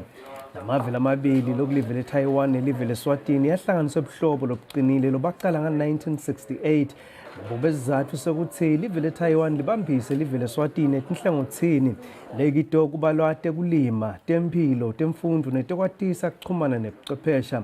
Dandla tiyagezana-ke kanti live leSwatini lona lisekela imetamo yelive leTaiwan yekuba ingxenye yenhlangano yakamhlabuhlangene letinhlangano takamhlaba letifaka ekhatsi inhlangano yakamhlaba yetempilo i-World Health Organization nekuthi iTaiwan iphindze ibe ingxenye yezivumelwano zakamhlaba sekubambisana kwemave kulweni nekuguquguquka kwesimo selitulu i-United Nations Framework Convention on Climate Change nenhlangano yetindiza i-International Civil Aviation Organization.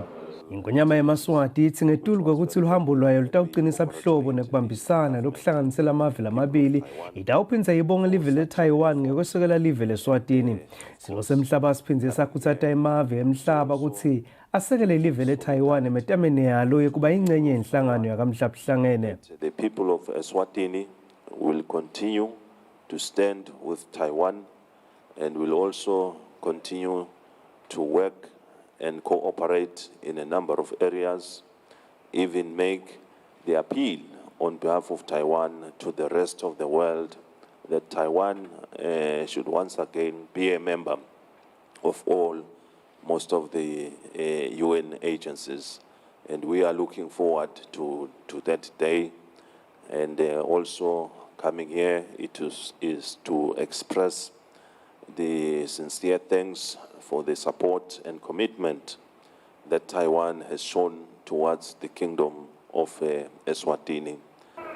Sitatimende lesikhishwa litiko letangaphandle eTaiwan siveta ukuthi mengameli Tsai Ing-wen utawenda umcimbi wokwamukela silo semhlaba ngalokusemthethweni elangilanga lesihlanu nekuthi imbube eMaswati ibuka ukuthi lolu hambo lubuke emathuba ekubambisana kutemnotho ekuhlanyeleni kwetimali nakito tekuthengiselana nekuthi live leSwatini lithole kwesekeleka elihlangothini lwetemandla. Lubika kwethu indzabeni ngisandile Makhanya eTaipei eTaiwan. Mvanankulu Cleopas Dlamini uthi uhulumende akayibukeleli indzaba yemaphoyisa lasetigabeni letiphansi lasolo akhala ngemaholo awo.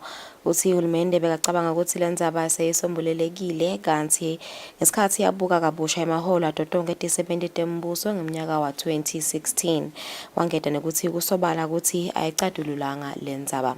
Mvanankulu kuvetele kwendlini yabayesikhulu lapho aphinze walilela tihlobo temaphoyisa ladujula shona ngalesibili. Bahlonishwa beva ungathi ngabe sithi siyabhadala nje masinyane. Kanti phela sikhuluma nebantu ngeke nje besuso sengifike egcineni mina kufuna ukuthi nivumelane ukuthi na uthi amandla akho agcina la siyavuma ukuthi singakuthatha lo sinika kona. Kungako kumhlonishwa minister athunywe ukuthi ayobakhulumisa nelibandla lakhe kuze kufike la ungathi khona kuyeviwana bese ke kuyacala kuyabhadalwa nabo kuyabhadalela. Indzaba ya 65 million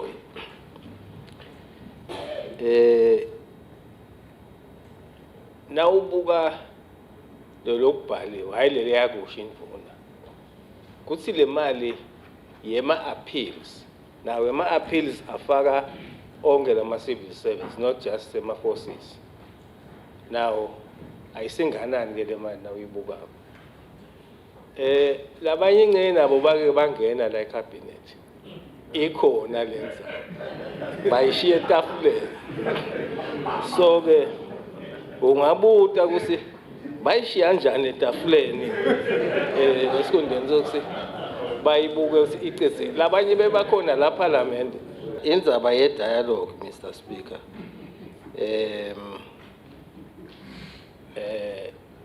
i-dialogue yebo iyafuneka but uyeva ngisho bakhuluma bahlonishwa lana ukuthi vele le dialogue ayinawuba nako lokuba free usukhulume what you think ngoba kubekwe sibhamda utawusukhuluma nanyalo bayasho nje sabathi nokuthi bafike emakhaya ngoba kufanele bagade kusibathini. Indvuna yetekulima Shaban Mabuza ethi wonke umuntu lokutekulima kusukela kulolimako kuya ititolo letithengisako akazuze kubede lomela lomunye ngenhla. Indvuna yethi netitolo letinkhulu atihambise imbili kucupha kubalimi balapha eveni kunekuya ngephandle kwakuleli. Indvuna ivete lokho emhlanganweni wabalimi kanye netitolo letinkhulu lobanjelwe eSpine Lodge kuMathapha. Lo mhlangano bewukuhlanganisa abalimi netimakethe. Indvuna yetekulima Jabulani Mabuza ithi kuba nemakethe ngokona kubaluleke kakhulu emphumelelweni yemlimi kungako lo mhlangano umgcoka. Nami nje ngiyindvuna yelitiko laka agriculture kuyangikhathata honestly ngokuthi umlimi angathengelwa nga8 emalangeni bese libonakala lelikhabishi lithengiswa nga50 emalangeni. Why? Who is getting what? And lona lothola lokukhulu, is it because yena umcoka kakhulu kunalo limile? We must answer that question. And ngicabanga ukuthi kufuna libandla likubuke ngekungesabi and face it, I will be there to support. Umphathi wenkampani yahulumende lebuketa indzaba temanti netekulima iSwade Samson Sithole uvete ukuthi yini labatayitfola abalimi kulomhlangano. Laba labasithengiselako la emarket labathengisela emaveni angephandle nabo basitakale baqiniseke ukuze ukuthi bakhona ukuthi bathengise umkhicito webalimi. Sifuna ukubuka naleti ngcinamba letiphazamisako lo mkhicito we horticulture event. Sithi nje sifuna ukuthi tingcinamba letihambisana nekuphazamisa umkhicito sitibuke ngeliso lelibandi ukuze ukuthi tikwati ukuthi tilungiseke. Kulo mhlangano beyikhona inkampani yahulumende lebuke imakethe yetekulima inambot litiko letemabhizinisi nekutsengiselana kanye netitolo letinkhulu.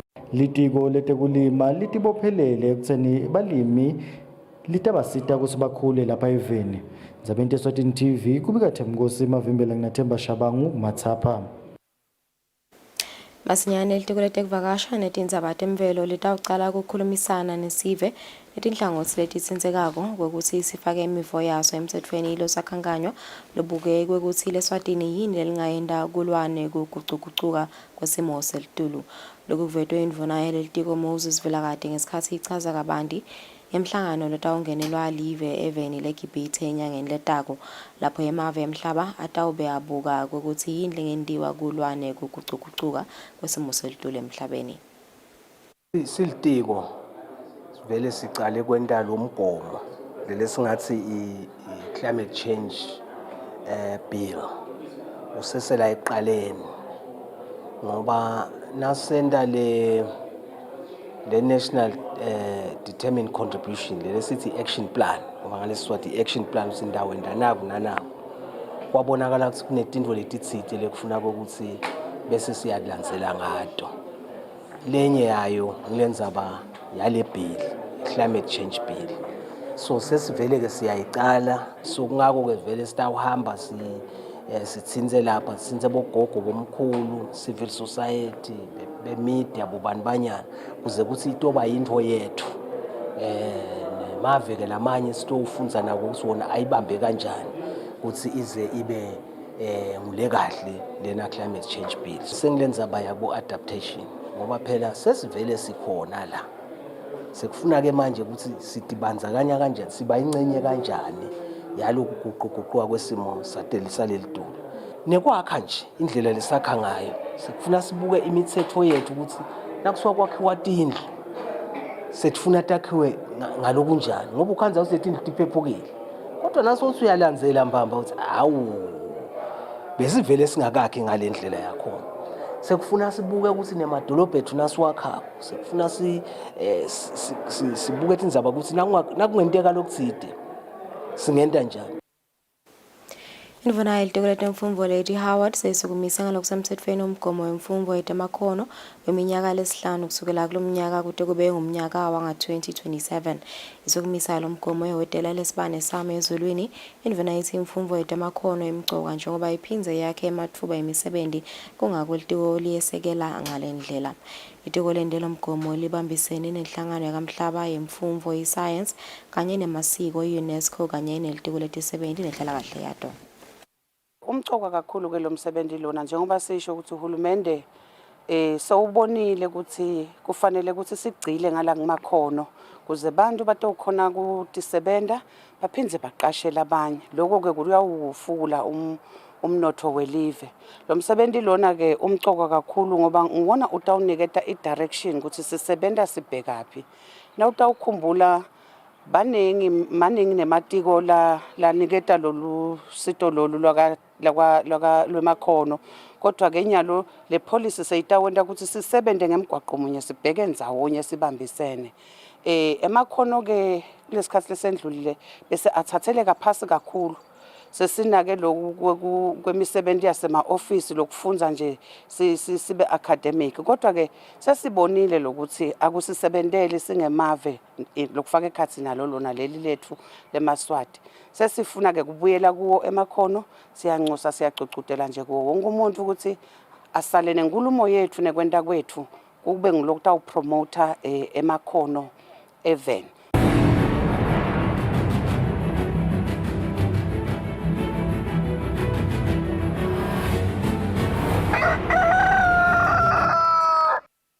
Kutemidlalo indvuna yemtsetfo nemtsetfosisekelo upholile Shakhantu ngenhlangano yayo i-Eswatini Network of Women seyinikelele bantfu labasha labangemantfombatana asesigwe ngelishekela imali le-440 emalangeni.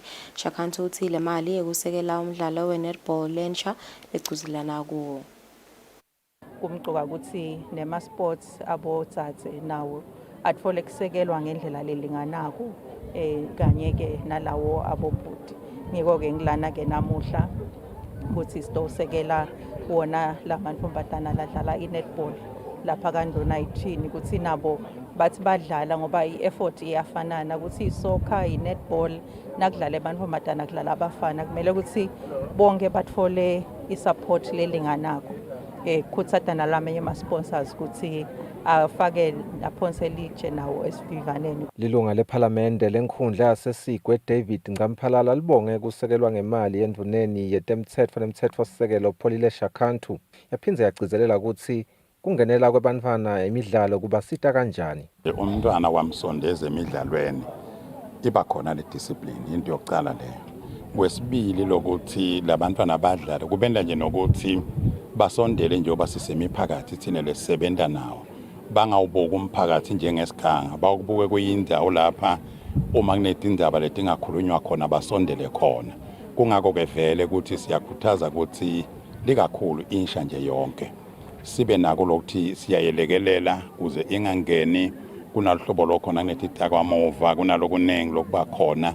Ngamphalala uthi kutawubasita-ke bantfwana ukuthi bahlale batishukumisa umtimba ikakhulu kunasi isikhathi lapho khona kubhedvuka tifo letinengi. Etindzabeni te-Eswatini TV kubika Sifiso Nxumalo nginavuma inkosi Nzinisa sikanduna zithini. Mengameli wenhlangano lengamele umdlalo welibhola letinyawo eveni Peter Simelane uthi kutfola labatawusekela ibhola yabomake ngalokuphelele ngiko lokutawudlala indzima lenkhulu ekutfutfukiseni ibhola yabomake info letawuba nemthelela lomuhle ekhethelweni lesive labomake Sithebeza Mhlekazi. Simelane bekakhuluma emcimbini wokwemukela imali lenganga 50,000 emalangeni letawusebentizwa ekwesekeleni indzebe yabomake letawufaka ekhatsi emacembu lasiphohlongo kulawula 13 ladlala ku-league yabomake i-Women's National League. Noma ubuka our national team icishe yadlala kahle le-PE ayizange idlale kahle but icishe yadlala kahle, which means with the sponsors vele kulomnyaka lotako will expect better results, chairman, because there's no reason batabe badlala labantu. So uma badlala is the more, because if you want to be a professional, more than 2,000 as a person. Then after that, you'll become professional because so we hope in the and other sponsors will come to assist. Sihlalo inhlangano yebhola yabo bomake bonkosi Mhlanga uthi umshado labawuqalile nenkampani Instacash kodwa ubasitha kakhulu ekukhuliseni ibhola yabomake evene. Siyabonga kakhulu nje kulowo umshado besiuqala konamhla lesethemba ukuthi akunawugcina namhla sitawuqhubeka sisebenze kanye nani. siyanethembisa-ke nathi siyi-Women's Football Association ukuthi ligama la Instacash sidaliphatha kahle, sidaliphakamisa nalapho sihamba khona, lapho sifika khona. Bongani Dube wenkampani Instacash uthi kusekela ibhola yabomake ngilenye indlela lobayisebenzisayo ekubisela esifeni. Umsebenzi laba wendawo muhle kakhulu, especially to ensure that our women at least get le remuneration cishe efana with their male counterparts. Because if you check the kind of sponsorship that entities pour ngala kubo babi, it's not the same really when it comes to women. So we were touched to say, remember, this is our target market. So let's raise the bar in terms of the tournament sponsorship, the sponsorship value. I-Instacash ifaka imali lengu-50,000 emalangeni kanti-ke le midlalo ye-Instacash knockout tournament itawudlala ngilamacembu lasiphohlongo abomake kulawula 13 ladlala ngaphansi kwe-Women's League i-Top 8. Lobekela umsakazo we-Eswatini TV kutemidlalo ngiphathizwe Msibi. Umbiko ohlanganiswe ngu-Fabrice Msonera eMbabane.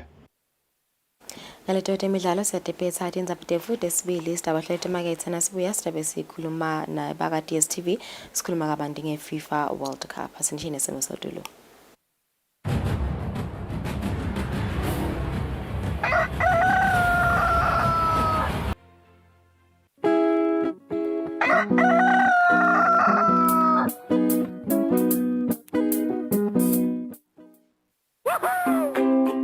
Pay your TV license quickly and easily with MTN Momo. Simply dial *007 *3 hash and select option 8 for TV license. Enter your national ID number as your reference and the amount you wish to pay. Then enter your PIN to confirm your payment. Once your payment has been made, you'll receive a confirmation SMS of your payment. If you're a first-time payer, you get another SMS for your TV license. So legalize your entertainment from the comfort of your home.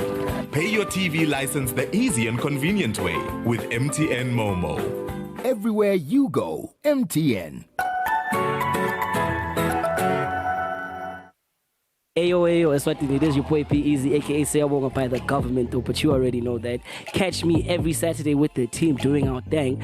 I'm going to be doing interviews, getting every local act that I can get, finding out what's going on with them, as well as playing a few games, you feel me? Hosting their performances. So like I said, tune in every Saturday at 6 p.m. Studio 1 on Eswatini TV.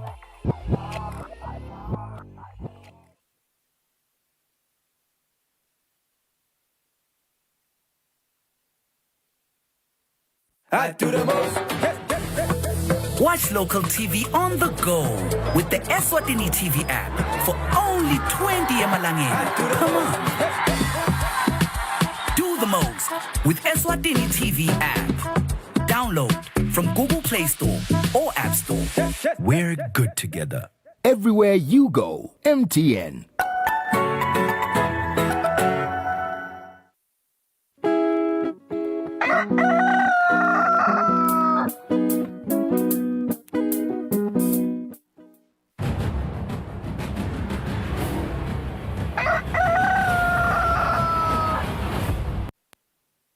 Welcome back. It's 21 minutes after 7 o'clock. Let's cut to Sitakulimisana ne Baga DStv sales and marketing representative. Ketio Mhlongo Jabdakumulotse excellent. Only 19 days to the FIFA World Cup, which will be held in Qatar this year. Good morning and welcome, Ketiwe. Hi, how are you?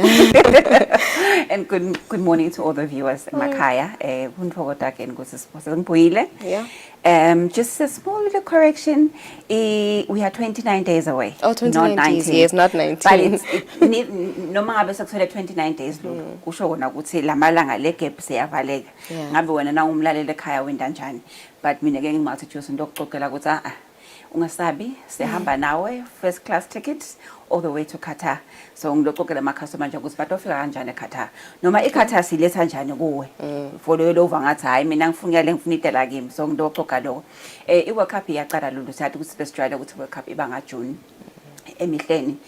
But when it changed this year, siyabona ukuthi ngaNovember purely because eKhathanga ngaJune kusuke kuyisama kuyashisa ngendlela lesimanga besithoka buka ukuthi nakungeda abavakashi nje ebhola litobukela ibhola ngeke bayi enjoy ngale ndlela kumele bayi enjoy ngayo because nakushisa endzaweni uva ngathi ayi assess question so ngeke bayi shift bayibeka nyalo ngaNovember because nyalo sey winter yabo but ke lokho sekulungisiwe mhla ka20 iyaqala sisina umlalelo wasekhaya wena utayithola kanjani ikhatha itofika kanjani kuwe ungesabi multi choice super sport angisi nje maybe super sport uguaranteed ukuthi utokulethela ibhola iFIFA World Cup sukela ekuqaleni izofika ekugcineni so we are guaranteed ukuthi wonke lo 64 matches ungakhona kumthola nawo customer la ka multi choice Eswatini uthola kanjani because kunema bookings la kahlukile nangabe ucustomer la ka multi choice iFIFA World Cup itawuqala ku compact so now customer le compact uyade ukuthi wonke lo 64 ma games ngidamthola angisho ukuthi lo ngaphansi noma lo ngedule ntathola okuhlukile but ngidasho ukuthi sitahlukanisa kanjani i-compact siyade ukuthi ing429 so nabo ufuna uthatha iqala nizofika egcineni ungakhona subscriber compact but for leyo mlalelo vangathi mina ngufamily noma ngu-access khetho ngenda njani shuthi vele ningivalela ngaphandle ungesabe ekhaya ngeke sekuvalele ngaphandle but sitakupha ngeke sikuphe konke ku-64 sitawugamla emkhathini sithi sekunike kulo 30 games otawathola so now lo 64 games lokuhle ngakhona ku compact ukuthi utawukhona ukuthi wathola onke lokunye siyasathi ukuthi before uqala igame kube ne 1 hour build up and maybe nasiphele ibhola kuba na 1 hour wrap up so utawukhona kulalela ama commentators ukuthi athini nabahlatiya le bhola kusukela eqaleni ukuthi okay nasiphelele kuhambe kanjani so na kwa compact utakuthola konke lokho also it's kunabanye ama channels atoba 24 hours dedicated just for the World Cup mhlambe lo ngingakhumbula umlalelo ekhaya ukuthi siyathi usinakabane World Cup onke ama leagues amanye aya suspendwa because ngona mkhosi lo khona lomkhulu lokutabo khona kulomnyaka lo so bo EPL bo Champions League La Liga Serie A stagnisa for the duration of the World Cup uyadibuta ukuthi okay kulama channels ungathuki na umlalelo ekhaya uthi mhlambe nimhla ka 22 November uzuyavula ufuna EPL yakho yabo bathafu English Premier League so khanza kubhalelwe kunye sicebele nje for le World Cup na kuphela futhi World Cup saphinde sibisele njengoba kunjalo so kwathi nje umlalelo ukuthi siyade ukuthi kune channel lethiwa Football Plus Super Sport 2 lapha ekhaya bekavame ukutholakala ngabe uka Compact Plus but istamehlisa eteka compact leyo kutoba ichannel letoba dedicated for World Cup nange futhi sayibita ngale Football Plus sayibita use FIFA World Cup Central so naso ufika sofaka 222 but how ipi manje Football Plus yami sendele nje le World Cup etobita ukuthi FIFA World Cup Central nakathola khona onke ama games kusukela eqaleni nje egcineni ma build up before the matches kutoba nama there's also going to be a magazine show that will take my customers to behind the scenes because kutoba nema fan clubs ukhanza ukuthi maybe lamhla sisengilandi siva ukuthi ema fans asengilandi athini ngale World Cup mhlambe next time siseGhana siva ukuthi athini ema fans aseGhana so sehle futhi kuna Super Sport 3 ama customer namjwayela ukuthi manje ke na English Premier League bamthanda kakhulu 223 thola compact naye utawushintsha igama kutaba FIFA World Cup Africa sendalo ukuthi uyaeva ukuthi ithi Africa so lapho nakhona you are guaranteed ukuthi onke ema games nangabe nje there's an African team ledlalako utayibukela khona ngilolo shintsho toba khona phinde sehle kuba na 224 lesemjalo La Liga utawushintsha igama naye kutaba FIFA World Cup Select 1 leyo ke sethola kula ma customer la ku family na ku access ngilabo nginte sokulengite khona lo batawuthola ama games la ka 30 kutawukhethwa ngede ngasho kwanyalo ukuthi utawuthola lena naleba ibi game but atoba ngi30 labatawathola bona lamanye akhona atoba live but esikhathini esiningi ukhaza ukuthi akusiwo la lamnanze kakhulu but now we have now customer nabo uvangathi mina ngiwafuna onke ngoline ekhethi kudingi ungavela uupgrade for inyanga yinye uvela ushona lapha ka compact ulapho uya guaranteed ukuthola konke lokuye lobe khona ke lolu kube ngilokuthi manje kena ibhola nasikhuluma ngebhola eAfrica nje not even in Africa in the world bengibuka ama statistics ngimangele ukuthi ibhola abantu bayathanza kangaka abantu labathanza ibhola ama supporters they are over 3.6 billion so you can understand ukuthi nasithi kune World Cup bangakhi bamfula ba impacted ngale 1 month event bashiya konke babukele World Cup bashiya konke ngidawucela nje emakhaya ngiyathi kona ukuthi sesikule period ukuthi bese silungisela ukuthi yakhisimusi siyade ukuthi thina bomake nasokunkhisimusi sesicabanga ama 7 colors ingubo dabamfana asizame lokuthi ingasehlukanisi le World Cup uva ngathi babe tobaki dabe bela sanakele ibhola ke maybe sibe na Christmas lohlukele this year. You know, why can't we have a Christmas day that is football themed? You know, why can't we maybe let's say, okay, this year we're going to buy the kids maybe 3 soccer jerseys because it's the best the ball jerseys are built up. Let's have a different Christmas. uyabo sendela ini ukuthi mhlambeni sisuse le stigma sakuthi ibhola yabo babe yabo sento maybe namake nayo khona ku-enjoya maybe nebamfana bakhona ku-enjoy mina elolu noma ngisonda ka-DSTV ngihleza ngibuda bobhuti noma nguphi ngithi i-offside aseningichazeleni bangichazela nyalo ngiyayiva the next game futhi siyabuda futhi ukuthi offside yenteke njani but ngiyayithanda le bhola into lengigilako nje ngile offside sho ukuthi bakhona bomakela bayithanda ke ibhola kukhona bosisile beva ngathi bona ikhethwe mina ngakuthatha kucaleni kube egcineni ngebhola so kusho ukuthi le World Cup yawo wonke emumva so ngiyacela nje sema feminists nabo they must just come together really behind it as an African continent siyatike ukuthi Africa kunama languages incumbi siyafisa ukuthi nami ngibengakhona kulalela ngeSwati nasebayichaza but unfortunately ngeke sikhona ukwenetisa wonke emumva so but at MultiChoice as a business ubukele super sport kuthi hayi man phela lana eAfrica ibhola yathandwa it's high time ukuthi noma i-commentator lebhola asikhulunywe ngelanguage abada understand so bese kuyabona ukuthi maybe in a certain region maybe like in East Africa we know that Swahili is a big language so toba khona commentary in Swahili toba khona iLuganda which is the language that's available in Uganda. There's going to be Chi, which is also available in Ghana because we know Ghana is big on soccer. So even now where maybe you might find you have visitors that are coming to visit you maybe from all the other African countries. No matter now that you know what's my languages that mine, maybe host them for second. None forget the World Cup. You don't have to stress. You can listen to World Cup in your home language. And we had to now even Eswatini lulu. Because uyive igijima lamthanje ngananga lesingi sometimes sihle siphela le network ungeva ukuthi bathi deni yabo but ke kutoba mnanzi lengakusho ukuthi asilungiseleni 29 days to go. MultiChoice Eswatini is ready to welcome my customers ethu. My decoders are unwabutha phansi. Nangabe nje uva ngathi nemhlobo special yini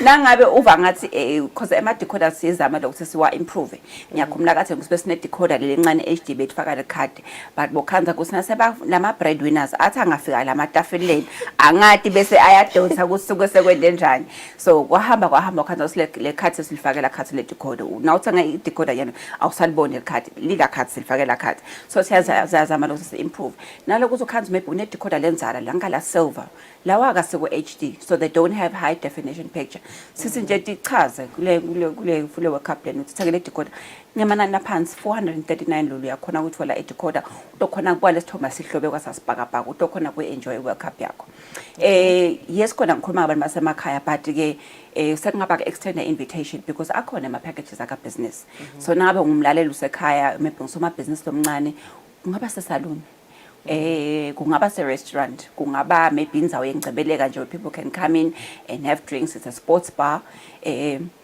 or maybe la nihlala khona nje ngebangani ukuthi okay lana sizame ukuhlala la togetherisha akhona ama packages lakhona ka DSTV business longakhona ukuthi wathole nakhona khona ama price akhona ehlukile nama channels akhona ehlukile but lengakhambisa nje embili ukuthi nga 460 ungakhona ukuthola ipackage takhona kuneta onke ama super sport channels eloto khona kwa enjoy ukuthi ama patrons akho ezafikile cabanga nje nakwechisa nyama kusiphambi bafikile because noma singabe siyafika sitokosa ngeke bese sibukela i-first half chances are sitawubukela i-first half bese sizayi asiphi Coca-Cola siphi Fanta sale sibamba le second half wena lapho as a business owner so wendi kusokhona kwenda imali nendlela leyene khona ukuthi mhlambeni ungabe siyakhona ukuthi hayi man kune special angirane special ukuthi you buy one pizza you get one pizza free because we had to go to for as long as ahleli lo mvula phana utova ngathi oh there's value for money at the same time wase ngisamele ipizza yami ngiyakhona nokuthi ngibukele i-team yami la ngithandayo so kubacela nje lokho somabhizinisi ukuthi ungasaleli ngaphandle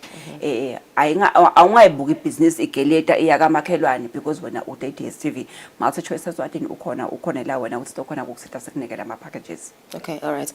Khethe ngifuna ukubuza nje ukuthi mhlambe laba labafisa ukuswitcha from DSTV South Africa to DSTV Eswatini ukuthi ngabe the process vele mhlambe ithatha isikhathi esinganani, how quick is it? Asikwe business nebopha ama customer lolu because ngiyathi sisike ngiyive nangihambela ama activations ukuthi hey thina siyasaba nalokuvela ngoba sicabanga ukuthi ndo sibopha asikwe business nebopha ama customer so now uvelile mafuthi naka MultiChoice usho ukuthi akutheni mina bengingade ukuthi lekwenda kokurong kuba nelform leseligcwalisako because so via us le form lethinga ama details akho uyasho ukuthi khethwe emhlongo bengibhalisa ukuthi ngihlala e3 copies but nyalo ngihlala emba Ngiyano ngihlala eMbabane bese sidinga le serial number khale decoder lo subscriber eSouth Africa. Sinika le serial number decoder nale smart card number nale reference yakho ne copy ID yakho. Siyakuthatha lokho sik-email multi choice South Africa simtshela ukuthi hey hana nabo khetho sofuna kubuya ekhaya, she wants to do the right thing. So multi choice mela check na uyakolota lo vele kutabani lesikweleta yakho mitamela usiclearish. But now bawukolota bavele bayicishe le decoder yakho bayikhiphe le database yakho. Ngiyakhona ke mina ngimulti choice eSwatini ukuthi ngisenze the very same decoder ngiyiprogramme for la Swatini ukhona choose i-package loyifunakala kithi ukhona ku-subscribe. Ngede ngabeka isikhathi because isikhathi sengiyukhanza ukuthi kuya ngekuthi i-backlog ingakanani ku-multi choice South Africa because access eSwatini kuphela lo ngqongqotha ukuthi yathi sicela ukuthi ama customer ethu abuye ekhaya ukhanza ukuthi mhlambeni even the other countries nabo kunema backlogs but siyezame lokuthi sibaphushele ama customer ethu but now vangathi ekhetho mina ngikhona kuma thanga nje decoder uncithule lenye uyibeke lapha eshelfini uthenga idecoder ka 439 usubscribe kudingini and akutheki nokuthi udekithi lolu idecoder ungayithenga noma ngabe ngoba could be noma independent retailer bese uyashayela ka WhatsApp number lethu WhatsApp noma uWhatsApp nje ukuthi ngifuna ukuvula account kunebamfu labamili labakhona kokusitha sidinga le serial number sithi singakuvulela le account sikusendele reference kwakho ungena kulama platforms ekubhadala wangena Standard Bank online noma FNB cell phone banking noma Momo once you process payment automatically sithombe siyangena kanjalo so yakhona kubukela ekhaya yes okay so bangacontact kuphi nje babukele that have more questions sinema office amathathu lolu sekhona kaManzini siyathola na ungena nje uchamuka emoneni kune lifestyle ngaka right nesencane sakhona kuna multi choice ungabathenza khona ku 25059706 eGables nakhona siyatholakala so opposite eMarket Bin ungabathenza khona ku 24171149 bese lambabana sekhona xa ngwasethelwe street ungasithenza khona ku 24048062 bese inombolo tethu le ihambe impilo ta WhatsApp ethi 76814990 phinde sibe na 78267190 abangakhona kusithenza khona ungakahambi nje lulu kusho ukuthi because uyadibuta kulo 29 days nendani yakhethiwe ngasho nje ukuthi kwecala kune podcast lesinayo Sing Multi Choice Africa so naya ka YouTube kune page la ka DSTV Africa liyangijabulisa because kune bamfu lengade ukuthi babukeli beSwazi TV bayabade bayabathatha bayabajabulela ngilena nto live kwakosa ukuthi liphakamise amagama ukuthi ngibani okhulumela eSwatini ngenzaba yebhola thineke la khaya sabuka ukuthi sifuna abantu esibade ukuthi baphila lempilo yebhola umsakado la Swazi TV sinalo Jahanje Phathizwe Msibi leli participate kule podcast yase Africa ka VOC sinaye Thabiso Shabangu lo representer eVOC bese SBS bengeke ngisakubakhohle bomake samfaka Thabiso langwenya siza ukuthi phela nabo sesinabo ibhola bayade so every week kuye kube nama recordings kusho ukuthi ukhanza usileli viki batobuta ukuthi who's the goalkeeper to look out for in the season bakhulume lenzaba le and lokuhle kunokuthi kuba nemumvu kuba different countries ukhanza kungaseSwatini naseZambia naseGhana naseBotswana so uyabona lokuthi iexperience ethu ihlukile because umumvu lova ngathi useGhana yena utasangela office naMulti Choice akhanza kunabo asamojia amathawu labadlali bebhola bakhona la but mina ngibabukela ku TV so experience yakhe nebhola yehlukile so ku esaphekeletela lo mkhosi lona kumnanzi ukuthi sive ukuthi sihamba kanjani so ngiyona le podcast na ungena ka YouTube DSTV Africa utakhona kwabona ama podcast ukhona kulandzelela ukuthi kwenzakalani. All right, thank you so much Kethiwe mbukele besikhulumisana naye sales and marketing representative ka DSTV sikhuluma nje kabantu ngeFIFA World Cup sekusele emalanga lango 29 ukuthi iqale khona eQatar. Let's take a break nasibuya sibe sikhulumisana naMandisa Mamba and then new sports.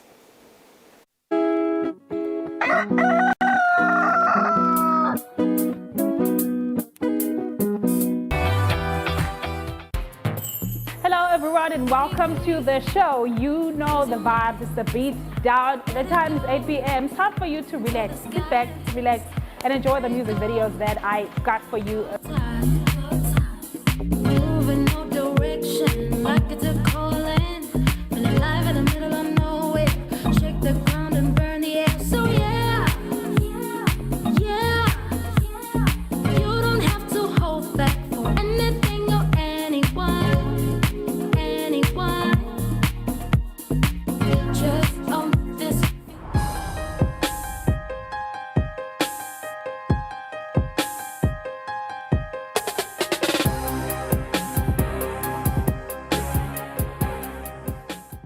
I do the most.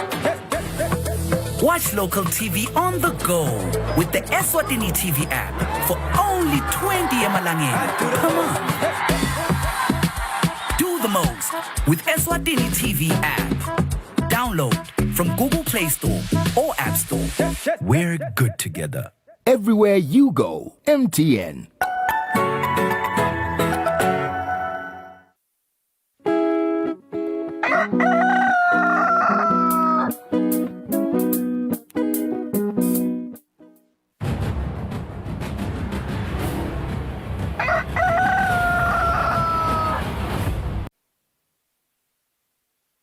Asifundze sinemukele sikuvusela nolo sanzako sikuvulela to Friday and njalo ngabe lesihlanu sihlale sikhulumisana with our local artists. In the studio we have R&B and pop artist Mandisa Mamba lo release album yakhe lebitwa ngokuthi Pain, Love and Money. She'll be officially launching it on the 28th of October this year. Good morning and welcome Mandisa. Thank you so much for joining us today and congratulations sibonile ukuthi your song, rather your album, yes, it has been ranked in the top 20 pop charts. Yes. Yeah, unama artists la makhulu kakhulu nabo Adele and you're the only Liswati currently, you know, on the chart. So how do you feel about that? It feels great, but hopefully I'm not the only.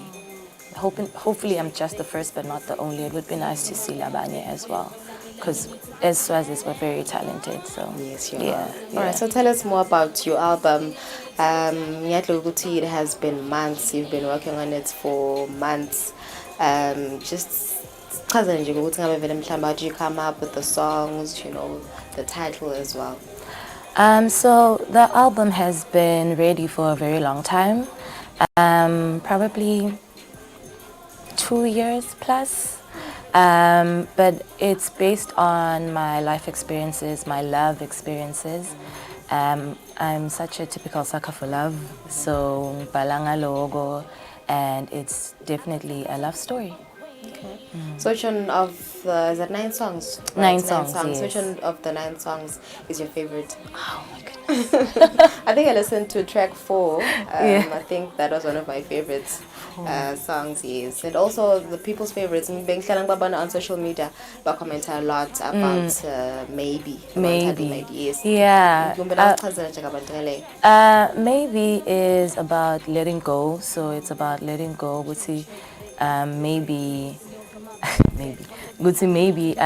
angeke kusebende in this lifetime relationship yethu, but we can try next lifetime. Okay. So you'll be officially launching your album next week. Yes. What can we look forward to, and where is the launch? The launch is at 2328 Lapa Mbabane Checkers Business Park. Just look forward to a very intimate, beautiful, session. Yeah. Right. So what is the response Mandisa from Bamfunje? Because I know that you on social media congratulating you, but since you said you've been working on this album for almost 2 years, what is the response that you're getting? Most people want to finally solo see mail album, and it's such a beautiful response that I'm receiving. And and I'm happy with they're enjoying the album. Okay. So what else have you been busy with besides concentrating on the album? Are there any features that you have been busy with with other artists, local and other artists from other countries as well? In that aspect. I've been mainly busy with the album, but in Kanindo Kala Manjengema collaborations. My focus nyalo moving forward is collaborations. All right, so music videos, when can we look forward to that? Hopefully soon. I'll let you guys know on my social media platforms. Okay. Yeah. All right. Now, what feature is she on the album? I've worked. Well, it was produced by Mosaic, the producer, currently known as Umuti. Features the Zwile and there's also King Terry and Track 9. Yeah. Track 9. Yeah. All right. right, okay. Thank you so much, Mandisa. All the best for the launch next week. Sasamagoti, Maswati will pull up. Abenawe, this is a huge milestone, Yeah. especially because you've made it to the top 7 of MAPOM charts. Yes. You're the only Leswati currently. Yes. That is huge. Yeah, So it is. we wish you all the best. Thanks Thank much you for so having us today. much. Mbukeli wesikhulumisana naye Mandisa. Sikhuluma ngabantu nje-album yakhe lephumile. She'll be officially launching it next week on the 28th of October this year khona lapha eMbabane. Sibahlela ukuthi mayethanda nasibuya nebama sports.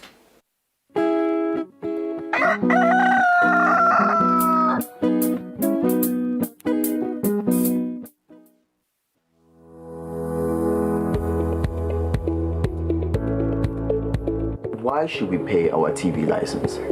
The content on our local television is actually more up to date. The industry is enhanced. It is a criminal offense not to pay your TV license and attracts a fine of 500 emalangeni or 6 months imprisonment. And the industry is definitely blooming, ladies and gentlemen. So that's what we have for you. But we'll be right back just after the break and we'll give you more of Miss V. Pay my TV license. That's why I can enjoy the benefits of an enhanced industry and keep track with recent transformation. Mommy, who paid for a TV license and what are they paying for? The owners of TV set and a gadget with a tuner like DVD set have to pay. Pay your TV license at NetBank with the details provided on screen. Or use your cell phone via the mobile money pay. You could also visit your nearest post office and pay there. Pay your TV license via Eswatini Mobile Imali.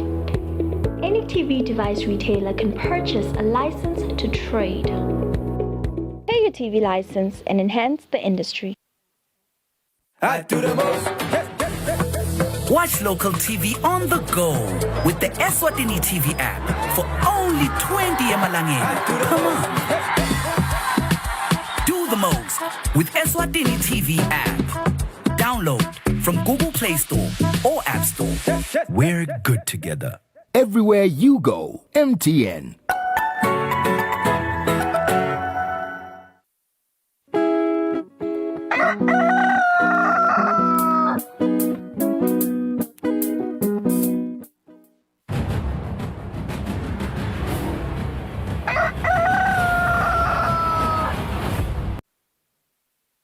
Welcome back. Sivusele nawe losanzaku sivulela lo mhla ehleleni Kusile Breakfast Show. It's a Friday. Sitabukada na temidlalo. Lebetendeka kuleli viki nje longheleli le ditaba etendeka kule mpela somvele siyakiyo. Sathi ukuthi kubheke ukuthi kudlala yona iMomo Cup kanye neMTN Premier League yaqhubeka this weekend. Sikhulumisana naye Fabrice, our sports journalist. Good morning, Fabrice. Thank you so much for joining us today. So yeah, mkambe nasingacela nje about ma sports lendekile nje this week. Sibabonile bo Maxwell Chile, president we Nhlangano yamabhayisikili we-athletics, yes, Athletics Association. They were in South Korea representing Eswatini ku AGM. Kumena wasichazela nje, about the discussions of that meeting. All right, talking about EOCA, knowing that it's the body that holds the Olympic movement in the country. So we do have actually two executive members, being the president, just quick one, being Adam Bomamtsetwa and the CEO Maxwell. They're in South Korea, in the capital city, Seoul. Since Monday, I think the meeting is supposed to conclude today afternoon. So it's actually an AGM, one would say, a General Assembly, where the International Olympic Committee, all the members, all the members, Olympic Committee from Eswatini, from South Africa, Botswana, Italy, all of them, over 180 countries are gathered in Seoul, in the capital city of South Korea.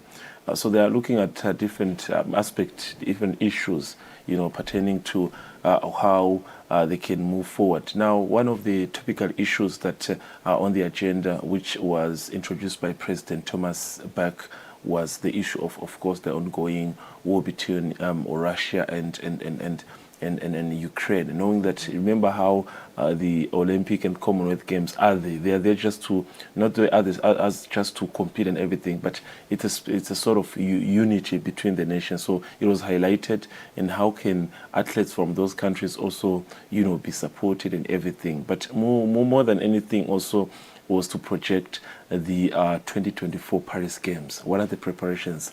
Where are the countries, standing in terms of preparations? So for us, I think I had a chat with Maxwell Chere, both on our news bulletin and on our sports shows, and then he highlighted that for us, what's in as a country to be in that meeting, it's just we connect with different biggest countries in the world that have improved. US, your UK, you talk about African countries, Kenya, all the countries that are making headlines when it comes to this game. So they're trying to create partnership where at some point we can see some of the athletes going to camp or using potential, high performance centers in Europe just to get used to such facilities that we don't have here. So we will have those programs at some point.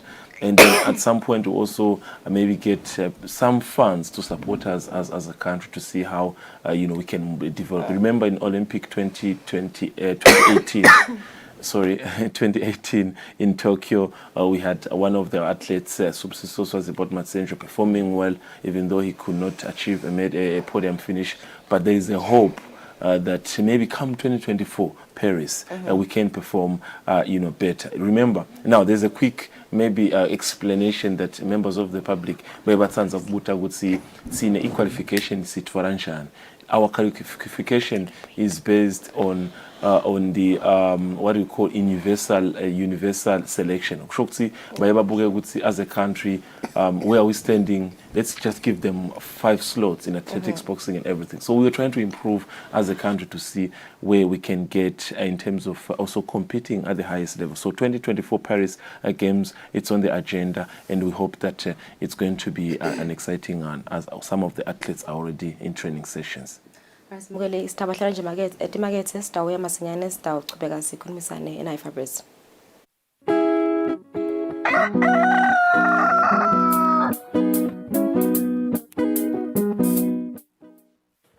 Bukela luhlelo Tandla nenkondlo lapho kuba khona bosonkondlo kanye nalabenda umsebenzi wetandla lo wehlukahlukene. Kuningi lotokufundza kulolu hlelo njengobe utawubona ukuthi tiningi tindlela tekwakha imali nekutiphilisa. Hlanganyela nami Fortunate Mabuza njalo ngelisonto nga5:30 ntambama eluhlelweni Tandla nenkondlo.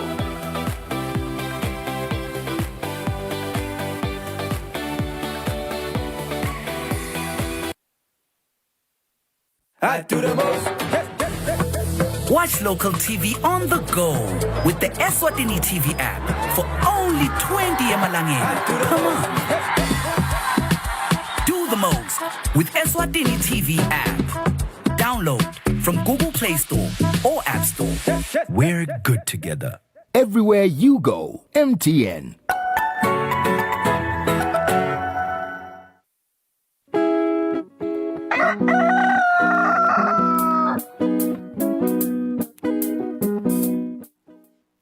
Asibenzele sinimukele ekusele 9 minutes kusishaya insimbi yesiphohlongo lomhlekuseni silo siyaqhubeka sikhuluma donati indzaba demidlalo kule mila somva ke kutawube silokuchubeka yona indebe yeMomo Cup solo sinaye Fabrice Musonera akanimba. Thank you so much ukuthi benathi namhla solo siyaqhubeka bosachaza nje ngayo AGM eyoka party mcanti mhlambe sesingasibuke kabanti iMomo Cup letabe ichubeka this weekend. The Momo Cup, the first edition, esingasho ukuthi it's going to be starting this weekend. It was launched, I think, the end of August with the title sponsor M10 injecting around 2 million emalangeni. The winners, of course, walking away with 600,000. Now, the tournament is based on supporters voting for their favorite team. So we have the 4 teams that are already 3 teams that are already sitting into the semi-finals, being Moneni Nsigizini, and you've got Rangers. So this weekend on Sunday at the Mavso Sports Center, now we've got what we call a semi-final playoffs. So we're looking for the 4th team that will be joining those 3 I just mentioned. So the first game, 9 in the morning, we've got a huge game. Some of will have to understand that it's one of the followed or loved game in the kingdom. It's Mbabane Highlanders against Manzini Wanderers, 9 in the morning. So that's the kickoff. Knowing that now, these are some of the, not even some, they're actually the crowd pullers in the country, joined by Mbabane Swarrows, who are not in the competition. But these 2, one of them, at least there is a hope that if they reach the final, then it carries on with spicing the tournament. So the second game at 11, there will be the Denver Sundowns and Manzini Seabeds. Now, when you have a winner between Manzini Wanderers and Mbawani Highlanders, then you have a winner between Denver Sundowns and Manzini Seabeds. The two winners will meet now in what you call a final playoffs on the same day, because the first game is at 9 in the morning, Highlanders Wanderers. The second game is Denver Sundowns versus Seabeds at 11. Then you have the final playoffs at 3 between the two teams. Now, the winner now joins those three on the 30th of October, which is next weekend, Sunday, where now we'll be having the actual main final day, where I think there have been so many, criticism to say, is the public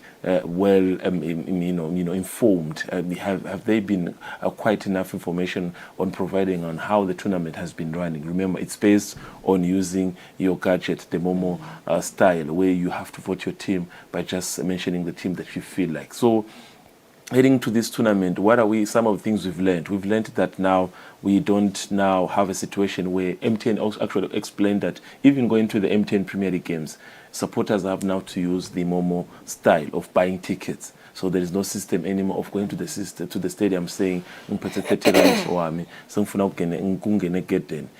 everything is done through Momo. So once a tournament, Premier League releases the fixture, so they're using the style.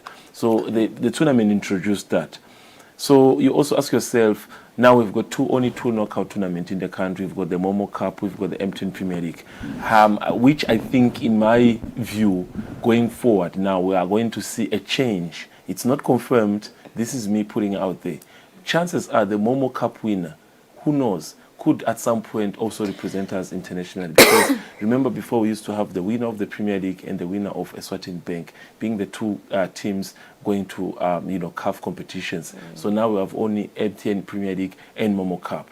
When we had MTN Premier League only, it was just the number 1 and number 2. So chances are, the coin might, just flip to say the winner of MTN Premier League and the winner of Momo Cup. So in case that's a case, in case now the winner has won both the Momo Cup and the MTN Premier League, then that's when you have to look at the second. But I feel like now this is money on the table. You just play 2 games and you are over 1 million richer. So for teams that are already in there, especially those that are 3, it's a huge chance to just walk away with 600,000 emalangeni. So I'm looking at the clubs, like maybe just to jump out a bit, clubs like Royal Leopard. We just witnessed their draw in CAF Confederation midweek, where they were drawn against a Malian side from Mali, AS Real Bamako from Mali.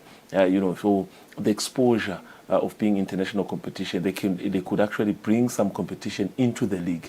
But for Momo Cup, teams like Moreni Pirates, this is their chance. For teams like Rangers, all the way from Kusile and Sigizini, it's another chance. What can you get from these also semi-final playoffs? So one would also want to say, let's wait and see. It's quite interesting. It's going to be a huge tournament. I think Sunday at the Mafuso Sports Center, only 15 Malangeni to go and watch for the supporters. But it's a pity for Mbavaneswaro supporters because their team is not in the tournament, and it changes everything. Right, so we shall wait and see for this Sunday Mafuso Sports Center. Sisema ukuthi bonke balandzeli bayibhola batabe baye khona kuyobuka noma ke yolandzela yona umdlalo ye Momo Cup this Sunday, right, Mafuso? This Sunday. Yeah, all right. Yes. Mbukela sibahlele temakethe sitabuya sitovala hlelo.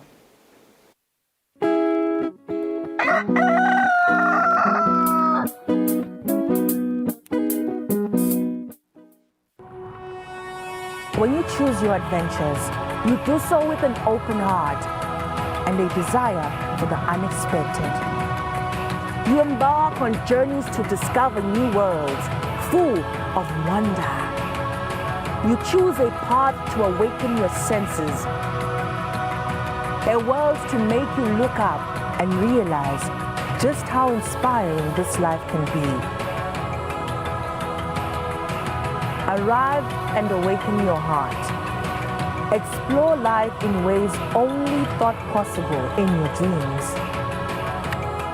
Discover just how far you'll go to expand your understanding of life's greatest mysteries.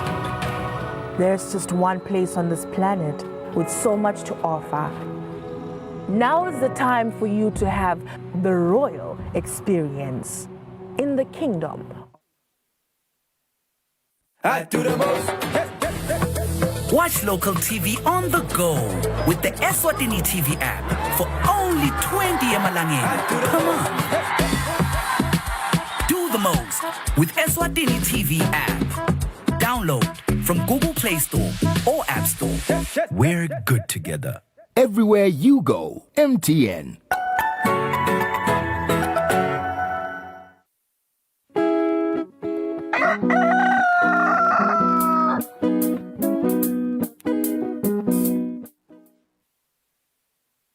Senemizuzu emibili ukuthi ishaye insimbi esiphohlongo namhla ekuseni sibongile mbukele ukuthi ube nathi nomhla ehlelweni Kusile Breakfast Show sesinivalelisa sethema ukuthi indaba nempela somvo lenhle sanibona ngemsombuluko nisale kahle.